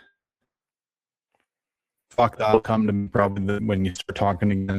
But anyway, yeah, there's an old school way of doing this because yeah, it's just a 5-volt like whatever source that you're essentially reading your air fuel versus your whatever the hell it is that we're not reading anymore. Gotcha. And then yeah, that is all logged through the quarter horse or whatever, right? So you can whatever send your air fuel readings off or air fuel reading off to your tuner. Yeah. Without having to send 2 files and all this shit, right? So what's your plans for the Green Dragon this year? Are you going to do anything else to it? Because now it's like running and driving good and all that, right? True. No, actually, I do have a part on the seat. Showed up the other day. I am going to put a solenoid in that meth line. I think I can't help but think that I'm just sucking that tank dry via vacuum because I'm going through a lot of meth. Right. Like a lot. I mean, well, fuck, man. I couldn't tell you how many miles I put on it, but not many, right? Like a handful of 20, 30 mile drives. And I've been through 8 gallons of meth. Oh, yeah. Yeah. That's just feeding it. Right. And like the only other potential argument that could be made in this is I am utilizing that washer fluid container, and this shit, when it's not kept in sealed format, will gas off or whatever, right? It'll fuck off on you. Because I remember asking Dom in maybe it was after Ponies last year, and I'm like, dude, how often are you filling that meth tank of yours, right? And he's pretty kind to that car, right? It's not like he's nuking it all over the place and stuff, but he's like, man, I don't go through very much of it. I'm like, fuck, really? It's like I'm packing around a fucking gallon jug with me everywhere I go. Like I'm out all the time. So between those two things, one being it's just going off to the atmosphere and I'm sucking it dry, I got to put something in there. So I think, yeah, that'll happen. But outside of that, buddy, not much. I know with it in the cooler weather, seeing like those boost numbers it was, I'm like, Jesus, Murphy, like this poor old girl's not going to have a lot in her for an extended period of time. So yeah, just, I don't know. I do like the idea of knowing that, well, this blower is more than capable of creating numbers like that. Now, granted, I'm fighting the heat battle heavily, right? But how cool would this blower be on like a proper 4-bolt main 363 type scenario, you know? So like, as much as I'd hate to see this thing turn itself into soup, yeah, the intrigue's there for sure, right? Yeah. But yeah, I don't know. It's we'll get her to pits, right? Has some fun with it there. I mean, those are my two favorite times of year, right? Spring and fall for car related shit. And last year was perfect, right? Like just on the edge of hot, but not like, oh, we're dying hot, right? Well, we all got nuked the one day, right? Everybody had a bit of a pink nose. Was that the Saturday or the Friday, maybe? The first day. Yeah. Yeah, I think it was on the Friday. Because wasn't there even some rain? We saw some rain at some point, I think. Well, we were getting like pretty moist. Oh no, it was the storm. Yeah, as we Fog. were leaving, like towards the end, there was a storm coming in. Yeah. Yeah. I actually, you know what? Maybe it's worth maybe talking about this a little bit with you because I think it's kind of cool. But I think we're going to have a pretty comfortable little, whatever, I guess, tent situation in front of us here for pits this year, bud. I guess my camera's not, yeah, the hood's kind of blocking it. Yeah. So I got reached out to on this, the outfit's called EcoFlow, and they essentially make like battery banks. They're more in the spectrum of like this thing's, you know, you've plumbed, say, your critical computer or whatever fridge into it, and then that it's plugged into the wall, and then if you lose power, you know, you've got however long this thing will run your device for or whatever. And I was like, man, how sweet would this thing be to like have some tunes in the tent? Maybe we plug in a TV, fan. You know, you want to whatever, anything needs power, right? And so yeah, I'm gonna give this thing a go or whatever. But yeah, it's like it's almost the size of like a small like 1,000-watt generator, but has the capability of running like I think at full charge. It'll run like a standard TV or whatever for something like 66 hours or something. Damn. Yeah. I know, right? So yeah, but all I could think of in my head is I'm like, man, how sweet would this thing be to like have in one of those scenarios, right? Girls are hot under the tent or whatever. It's like, plug in your fan, like shit, you bring a small air conditioner, whatever. Fridge, beer fridge. Yeah. Oh, true. Right? So we'll be rocking and rolling under the tent this year, folks. Oh, that'll be good. Shit, that reminds me. I need to register still. Johnny sent me the link, but I haven't filled it out. I keep forgetting. When I got mine there, I'm like, I messaged him because from my old insurance days, I guess I'm just maybe a little bit extra cautious when it comes to somebody texting you or emailing you a link, whatever. I'm like, it takes 2 minutes to do like a quick reach out and say, hey, did this actually come from you? Like, is this legit? Whatever. Anyway, he jumped right past all that and went to like, of course, idiot, I sent it to you. I'm like, I know, but like people get hacked. You never know. Like it only takes one click on the wrong link, whatever. But yeah, I got mine all tuned up or whatever. So we're in. I think we should definitely try to set ourselves up a little better so we're maybe less, you know, stressed on the front end, the back end this year. Like, you know, let's quite literally go down in the afternoon of day one and go like, let's set up some tents. We'll have a beer, you know, like versus holy fuck, let's get ripped the first night everybody shows up with their eyeballs hanging out of their head. Fuck, we're trying to stand tense like idiots. Like, no, that's just high school shit, you know? That's how it always happens. We'll have all the good intentions, and then something will happen, I know, right? and So that's what makes it great. it does. It makes for good stories. But yeah, I've had that in my head. I'm like, let's literally plan this out and see if we can do it in smooth fashion, you know, versus I know something's always going to pop up, but let's do her right, you know, Yeah, not day of, you got the chairs, who's got the tunes, who's got the cooler, what are we doing?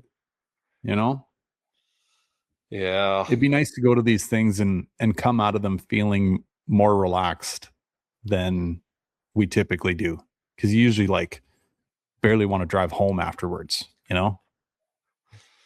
yeah.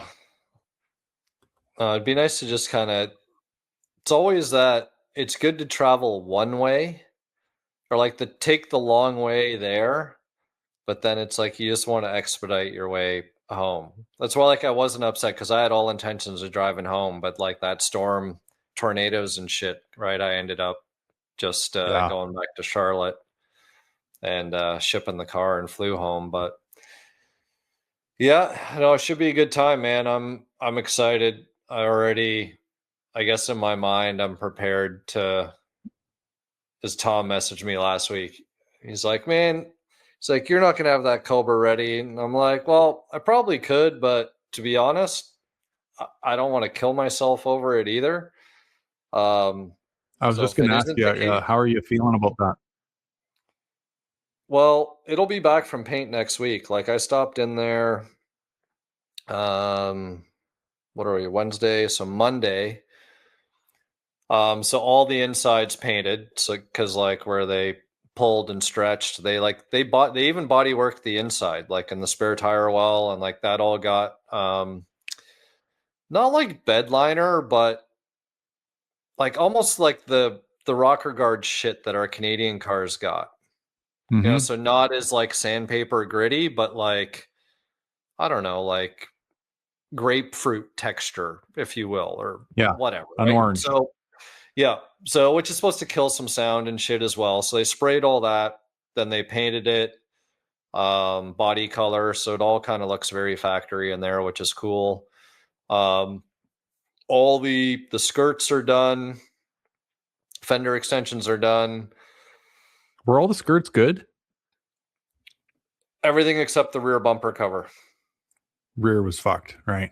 Rear was fucked. So I had an OEM one, and it kind of had that like lived in the sun too long where the sun like started eating away into the urethane.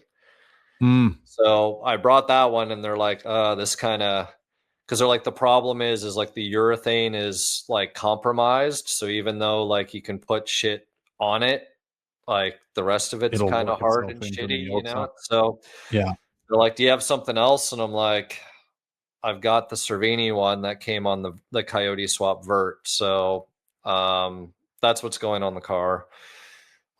Wings painted, hatches painted. They were cutting the door frames off yesterday, but the body work and all that stuff was done. So like very, because it's all getting done in pieces. So Cutting the door um, frames. Oh, like the window yeah, no, what oh, for okay. the T top, yeah, Right. and yeah, that's it, man. Like everything is looking really, really good there. Engine bay is painted for what it's Oh, worth. that's all done. Yeah. Like the way that you were telling me you were gonna do it? So yeah, well, they've done their part. Now I got to do the panels, right? So Okay. everything is, painted and done the way that it needs to be. They reverse masked everything, so all the wheel wells inside of the front aprons, everything's done in satin black.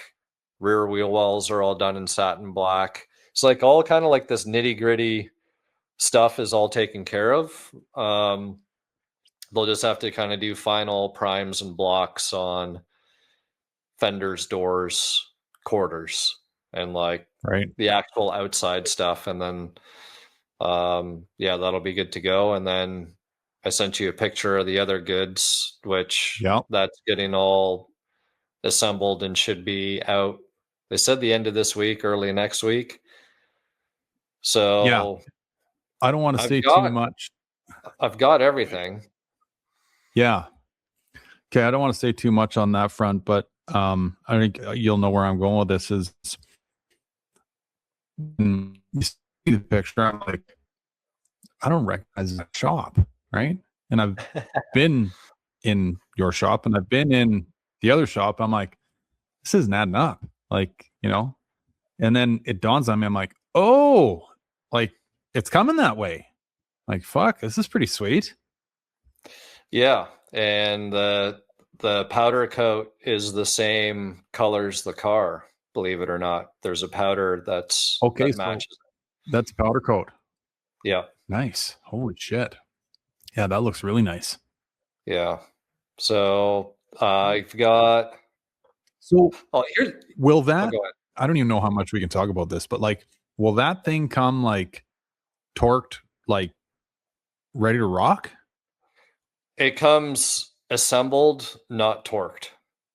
Hmm. Okay. So you got to kind of go through the final setup motions and everything else. But otherwise, yeah, it's kind of all It's just together as there. one. Yeah. Um, so funny story. Go to SEMA.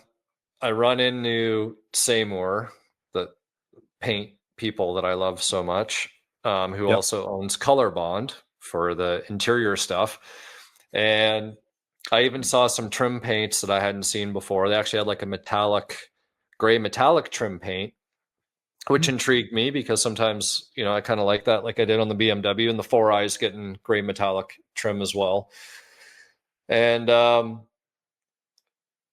I'm like, hey, can we do something, work out a deal here? Because like I'm tired of paying retail on your website, and I'm a big advocate. And it was the same lady that I'd talked to a couple years before, and they were good. Like they'd sent me when they came out with the new Cast Blast shit. They sent me some of that. They sent me some of the different blacks from Color Bond so I could see what matched better for Foxbody stuff.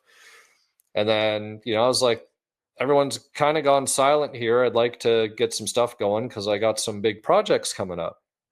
One of them being I need to paint the floor of this Cobra once it comes back from paint. And like, yeah, no problem.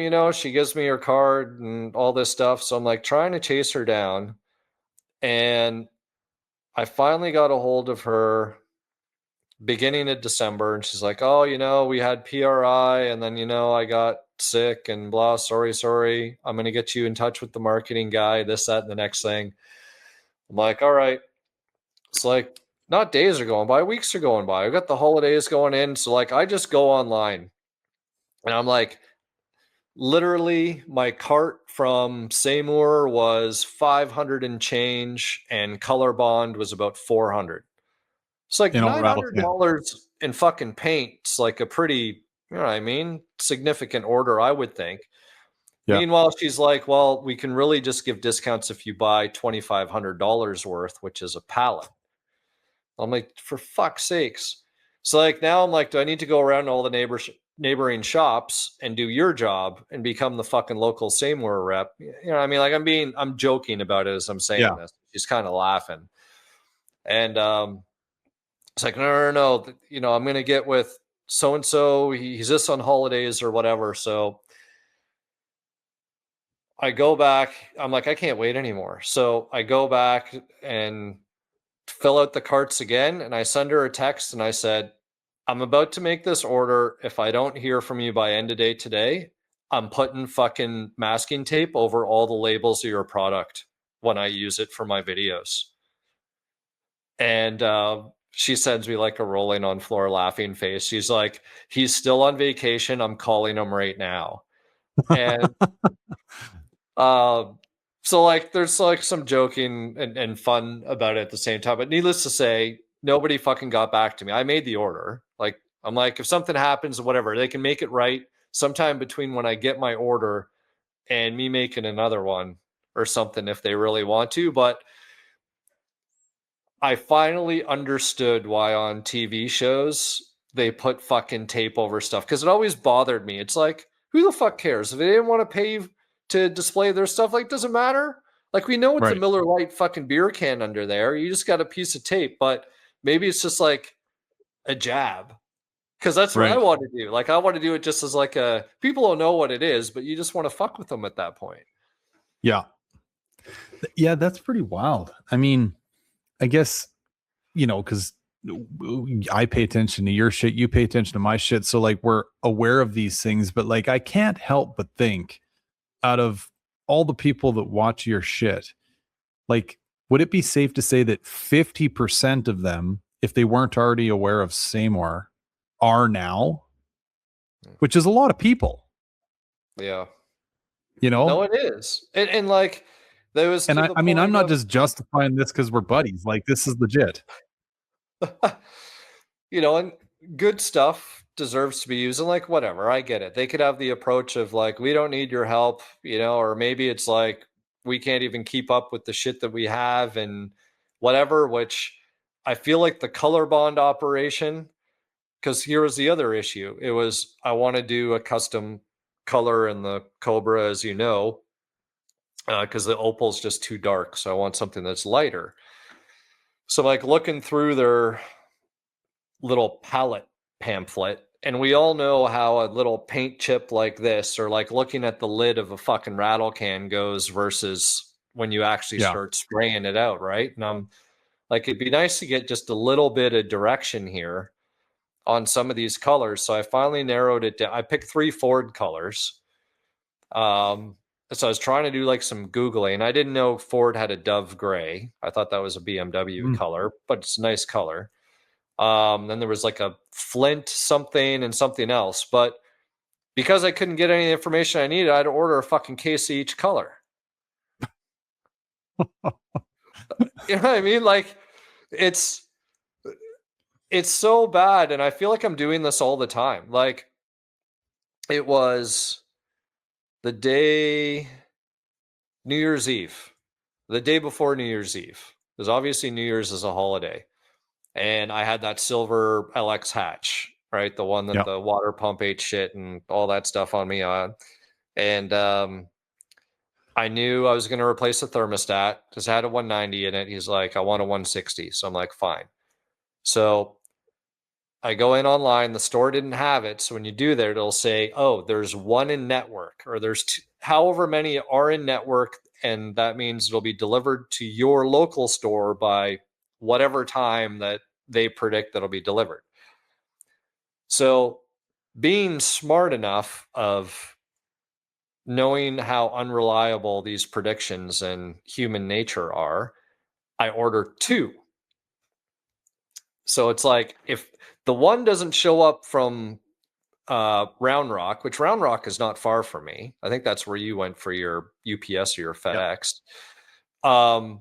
The other one was in Selma, which is like San Antonio. So picked up, I'm like, whatever.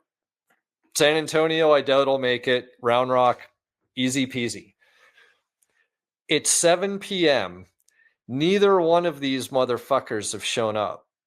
Going into New Year's Eve, right, the next day, and knowing that New Year's is going to be closed, and I want the fucking car buttoned up, because then it's going into the weekend, so it would have like delayed me until Monday. That's why I'm like all up in arms about the situation. And so I call, and I'm like, I ordered 2 on purpose. I'm like, I only need 1, but this is why I ordered 2. I had my fail safe. She's like, well, let me check some like neighboring stores.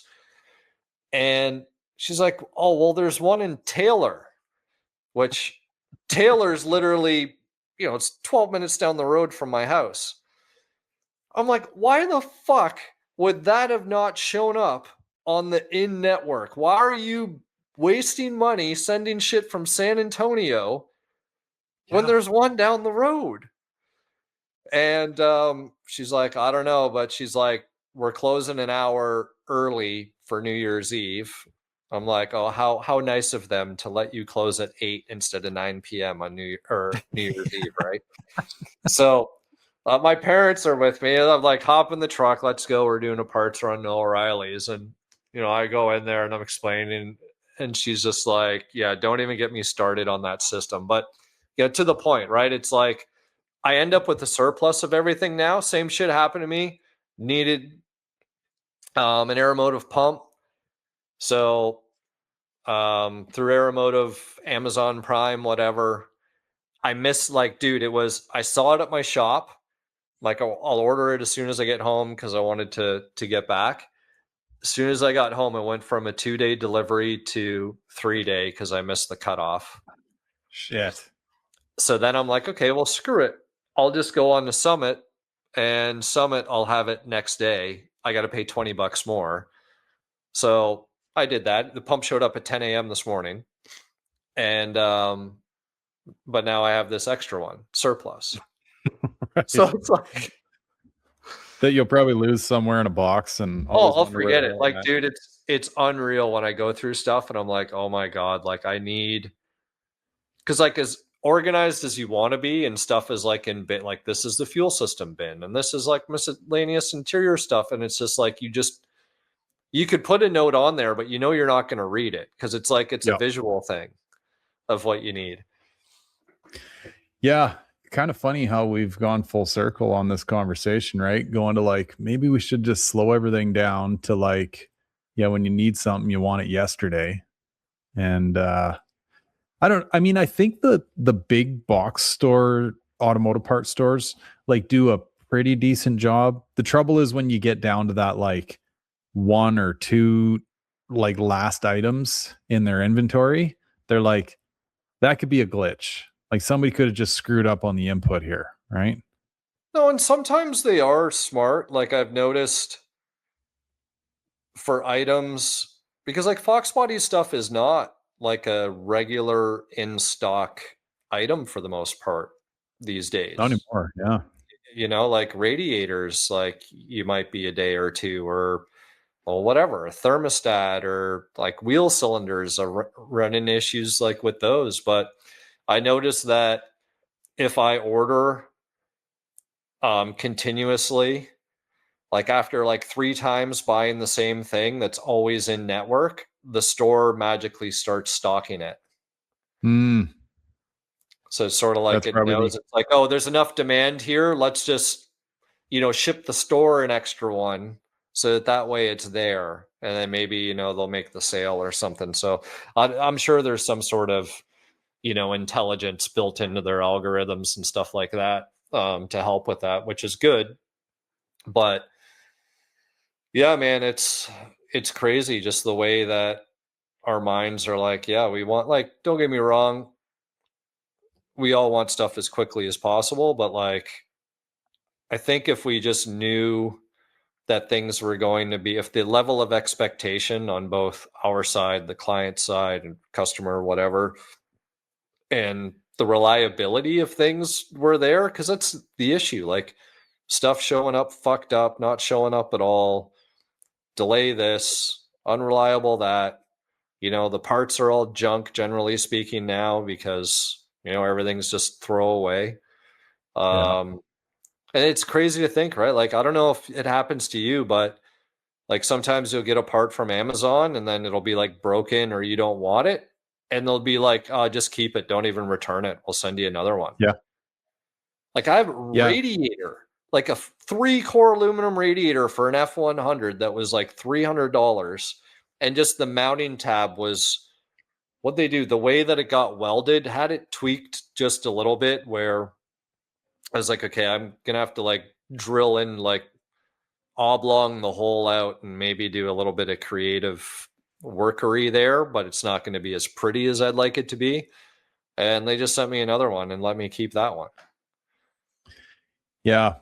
This going back to my stay curious to my kids comment, it's like when those types of things happen or unfold like that, it's like, okay, I just paid you guys whatever it was, $180 for this rad, and you're willing to tell me to keep the one, you'll send me another one. So now you guys are technically out 300, and it's like the math doesn't math here unless it only costs you guys $10 to make it. Right? Yeah. This is one of the things that always kills me about like Black Friday sales and all this stuff. It's like, I instantly go to so you mean to tell me that you could sell this stuff for, X minus 10 all year long, but like you're just going to make us feel good for one day?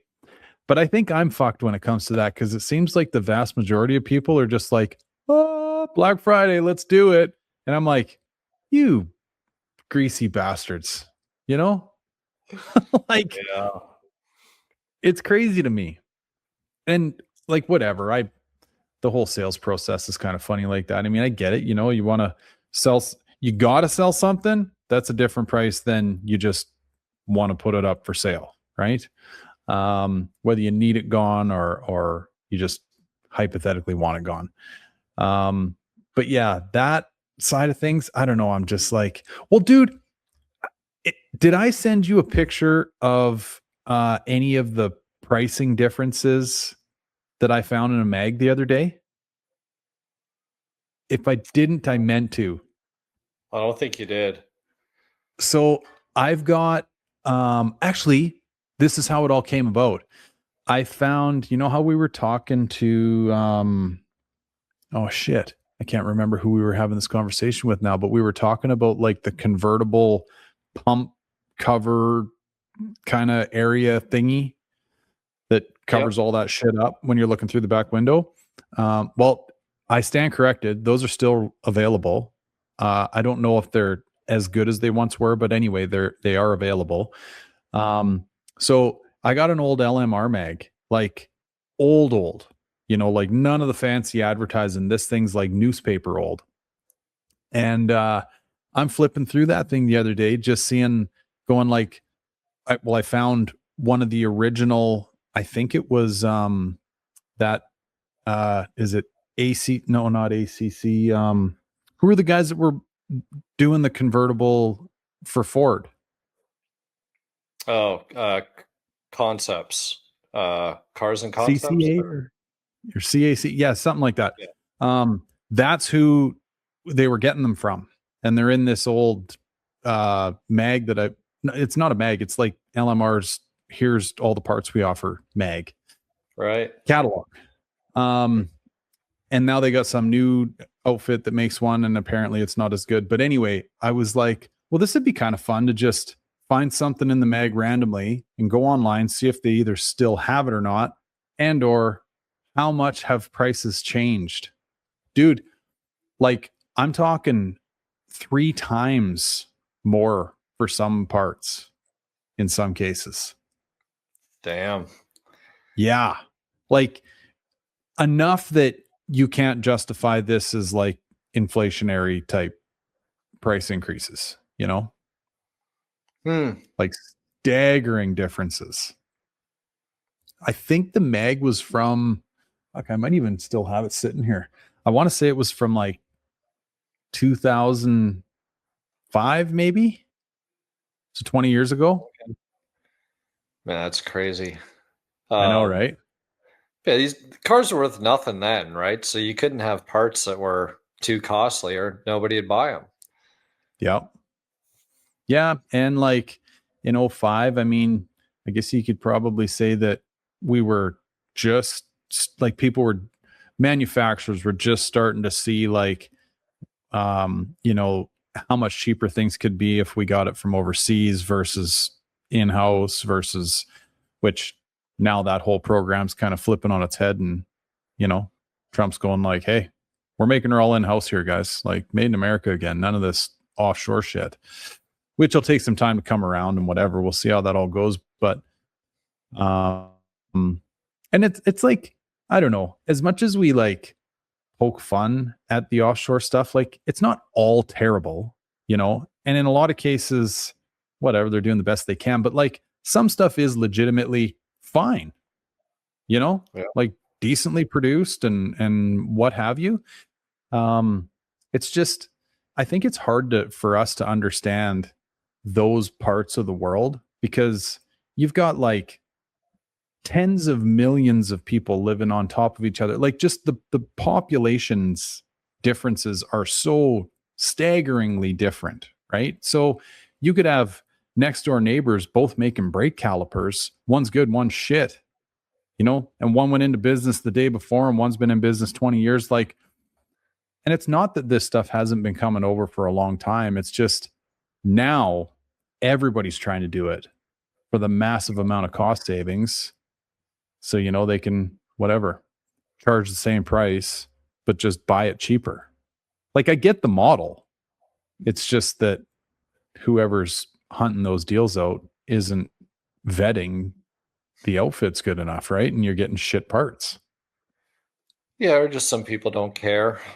It's like, you know, it's like that whole, they're so cheap that it's like, oh, okay, if there's only 60% accuracy, you know, with a decent product, then whatever, we'll just throw 40% away, or hoping that only 50% of that failing 40 actually gives a shit or even contacts us. You know, like, I'm sure there's just Yeah.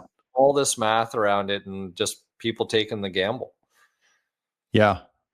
Yeah. Where like 20, 25 years ago, we used to talk about like, you know, engineered to fail, right? So you could like keep the business moving. I Yeah. don't even think that's really factored in anymore now, right? It's just like everything's so mass produced at such a cheap level. It's just like, yeah, trash it and get another one. You know, Yep. like we all line up to pay $2,000 for a fridge and it's pooched in like 3 months. Oh, You know, how many people say, like, man, I wish I had my mom's washer and dryer from back in the day, you know, because it actually cleaned shit and dried shit. oh, Yeah. true that, man.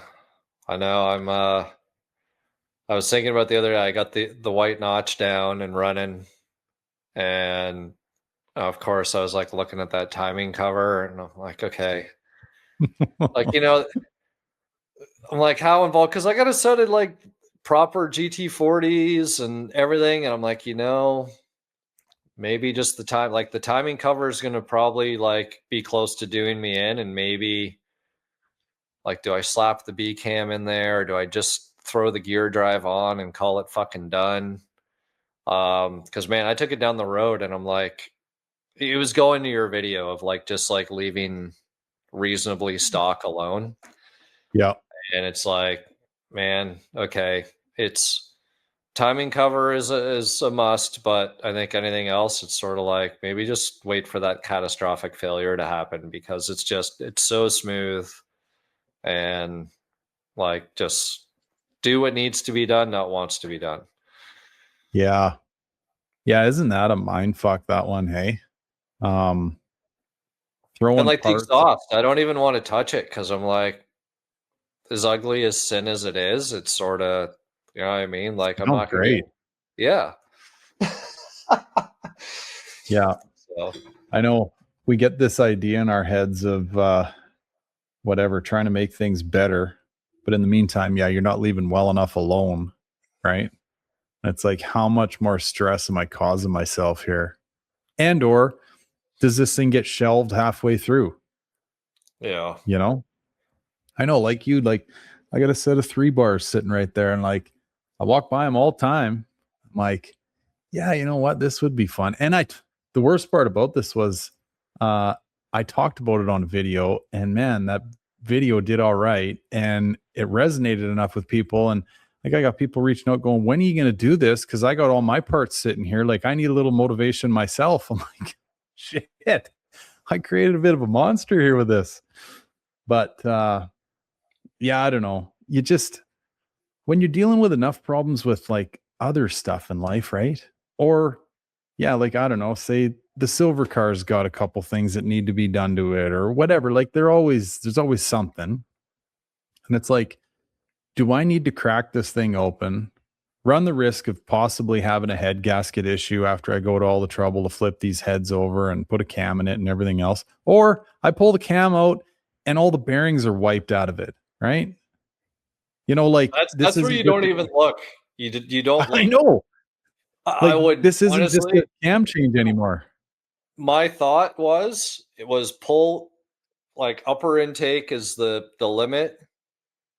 Pull off the valve covers, and I've got the old threaded all thread with magnets with the wing nuts that go down Yep. in the push rod holes to hold your lifters up. Yeah. So that way I don't even have to pull the lower off. And then Right. we don't need to pull out lifters, don't need to see anything that's going on that I don't want to see. Just literally Yeah. pull the cam, then don't even like look at it. Just like throw it on the ground and then put the new one in. Right. Start bolting shit up. Yeah. Yeah. Yeah. Because the more you know, it's like I always laugh about like seeing an engine tear down, especially when people are talking their way through it. And I get why, but like, oh, like this main cap bearing was starting to go and this and that. And like there's all these things. And it's like, was any of that indicated before you started tearing this thing apart? And I think the like overarching answer to that is no, absolutely not. Right. But you just happen to take the cap off. You're like, huh, maybe it was wearing a little weird. Right. But you didn't know anything about that. It's like, let sleeping dogs lie. Right. You would have got another 80,000 miles out of that bearing, probably. It was like when I found that my one cylinder scored all I was going to do when I pulled the motor out of this thing was reseal it. And then next thing you know, it's heads and cam and all the rest of the shit. But as I pull the head off, I'm like, well, that's a weird mark in the cylinder, right? And I got talking to my buddy about it. And it was one of those things that once you saw it, you couldn't forget it and you couldn't just get it out of your mind, right? So I'm like, yeah, I'm thinking I'm gonna like pull the crank out of it and I'll pull the pistons out of it. He's like, don't do it. Don't fucking do it. Whatever you do, don't do it. And it's for these reasons, right? Because you're just gonna find more shit that you don't want to know about. Right? It's like, don't go through your wife's purse, right? Just don't do it. Leave it alone. Stay away. Right? It's better that you don't know. But yeah, this shit gets the best of a guy, right? You start cracking that can of worms, and next thing you know, you're deep quick. Yep. Well, it's true. So, And you just hope we'll that see you how can many get of the to the end of bolts. We'll see how many bolts on the water pump fucking snap. it. Is that original water pump on it? As far as I Probably. know, yes. Right. Like I never changed it. I know the Yeah. guy, my buddy who had it before me, and he bought it off the original owner. So, like, if it were changed, when did my buddy buy that car? 99 or 2000? Yeah. So, then like yeah. I know they're going to be like those long ones, you know how they go. Like they're probably half their diameter right before that thread starts, seized right in that hole. They're etched down to nothing. I know the one on the Vert's original. And I mean, obviously you'd want to change that if you were going to do this GT40 swap that I talked about doing to it at one point in time. And yeah, those water pump bolts, folks, if you've never done one, especially one that's never been changed before, make sure you got lots of time on your hands, some good extractor methods and or tools, because yeah, you could be in for a lot of fun. Yeah, that's actually one of those ones like we were talking to the streetcar boys where it's like, take your car into Joe Blow's mechanic shop and say, hey, can you do my water pump? And you come out with like a $2,500 bill, right? It's like, what happened here? If you don't know these things, like they're probably not lying to you. They probably got fucking 25 hours in the goddamn thing trying to extract rusted out shit bolts. Yeah. But the car's in the right spot, so I figure, you know what? If the hood's up and it's like, okay, drain the coolant, pull the radiator, do all that shit, just kind of do one bolt a day. There you go. Make it like an advent calendar, you know what I mean? And some days will be better than others. Maybe I can make a deal about it. Like I'll count how many bolts and everything or how many steps, and I'll be like, I'm just gonna do like one step a day. and see Yeah. how it goes. Yeah, that would be pretty funny. You could do like a 50-50, right? Yeah. And because yeah, I mean, with that thing being original, I think there's going to be a lot of bets on the fact that you're dealing with quite a few snap bolts for sure. So here's one.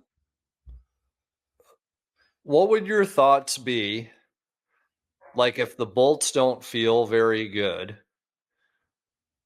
to literally grind the heads off, even if you end up cutting into the water pump itself, so that you can just slide the water pump like off like it's on studs, Oh, and then deal with the bolts instead of snapping them.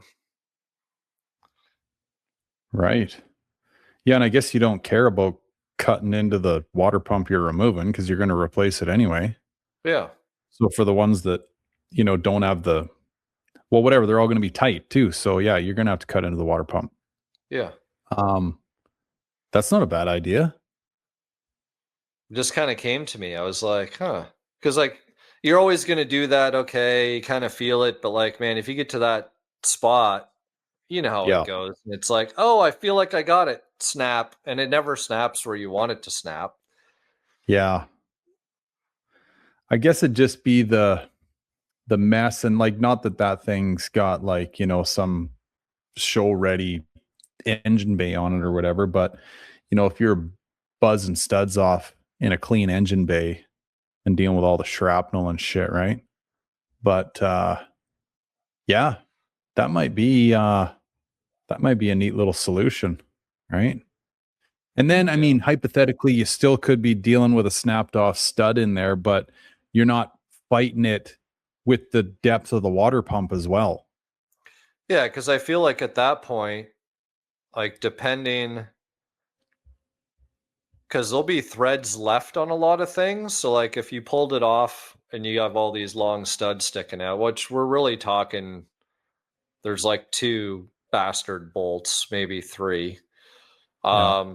You could, at that point, you're at your own leisure to cut them where there's still thread, hopefully, Mm-hmm. and then you could just tack weld nuts onto them. And that way, you're not trying to take the torque through like a 6-inch rod that's probably half oxidized anyways. You know what I mean? You get it closer and you can get like some heat on the Or get on them with a pipe wrench, like closer to where they thread into the block, right?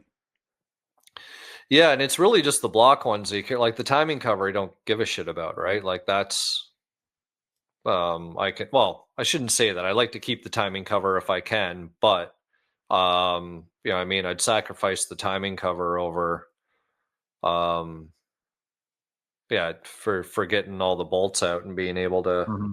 make things easier. Yeah. Because if you could get like you say, remove whatever the depth of the water pump is, right? Like 1.75 inches, 2 inches, have that much bolt sticking out to get a pipe wrench on real close to, where it runs into Yeah. the block and stuff. Then you'd have the stress closer to where things are weakened, right? Yeah. Versus way out on the other end of it with the water pump still in place. Yeah. Yeah. Well, See, and that there's almost those. excites me to want to do it now. Yeah, true enough. Like, will it work? It was like, oh fuck, it won't. Yeah. 6 months Well, later. yeah. Especially in these scenarios though, right? Where you're dealing with an original water pump after all these years, when we already know they're, susceptible to this. I'm trying to think though, like, you're still there's that outfit out there. I think they're called grip edge, tools or something. And they're kind of known to be like whatever the end all be all of bolt extraction, especially like rounded off heads and stuff. And they've got a pretty neat system for like removing stuck, snapped off bolts. But like when you get into these scenarios, like it's almost a whole nother dimension of shit because you're dealing with all of that coolant related corrosion. Yeah. And I mean, if you're just, it's almost like you're chipping shale out. You know what I mean? Like you're fucking mining at this point versus mechanicking, you know? Yeah, just get Like like a that really shit's sharp just- pick or like a little tiny like air hammer, like just with a Yeah. pick on it. Just yeah. rattle away on it, right? Yeah, there's really no good, like, because anyway, where I was going with all that is it's not like there's, you know, you can go to say Grip Edge and these guys have like the end all. They do have, from what I understand, I haven't used their stuff, but they do have really good extraction equipment. But it's more the scenario you're putting it in, right? Like, is it, even though it's really good at extracting shit, do you even have anything you can bite onto? You know, or has it snapped off way down deep in the block? And at that point, you're drilling and fucking around anyway. You know? Yeah. But I like that idea, dude. And with especially like the pipe wrench side of things, getting closer to where things are, I don't know, weakened and yeah, not putting all that extra 2 inches of stress on the bolt head. Yeah. Right. Yeah. So, I'm gonna look into oh shit. Yeah, I want to try and make a point of it. yeah, you might save yourself some digging around in there by Yeah. doing it that way. Be nice if they all just, like, if you get them to snap off right at the head. Yeah. Well, that'd be Just the bang, ideal bang, scenario. bang. Yeah. Then you're not sitting there with a cutoff wheel, but keep us updated. You want to wrap this one here, brother? Yeah, sounds good. Okay. I don't know if we wish everyone Happy New Year. I'll maybe do it in the intro too, but Happy New Year, folks. All the best in 26. Maybe we'll have to, because I think over the last handful of years, we were pretty good at doing like some sort of a New Year's, new look, new resolution type thing. Maybe we'll have to factor that in next week. I haven't done much thinking about it in all honesty. So No, I haven't Just either. whatever And the you want. reality is like our official, it is the new year. And I know that these are labeled because even the last episode was labeled season 5 just because it came out in January. But our like actual like anniversary. 20th? Yeah, it's later in the month, right? Because we didn't start right first thing. So maybe we'll make it like we'll make a point of doing it better for when the actual anniversary date is. Yeah. Do a little celebration, new season, new year, new whatever. Yep. New look. Okay. All right, folks. Well, here's another one for you. We're almost at episode 200, buddy. Ooh, that's a lot. You know, especially when you look at this time these actually record for, like, that's a fuckload of hours. Now let's not look at the ROI, all right? Totally.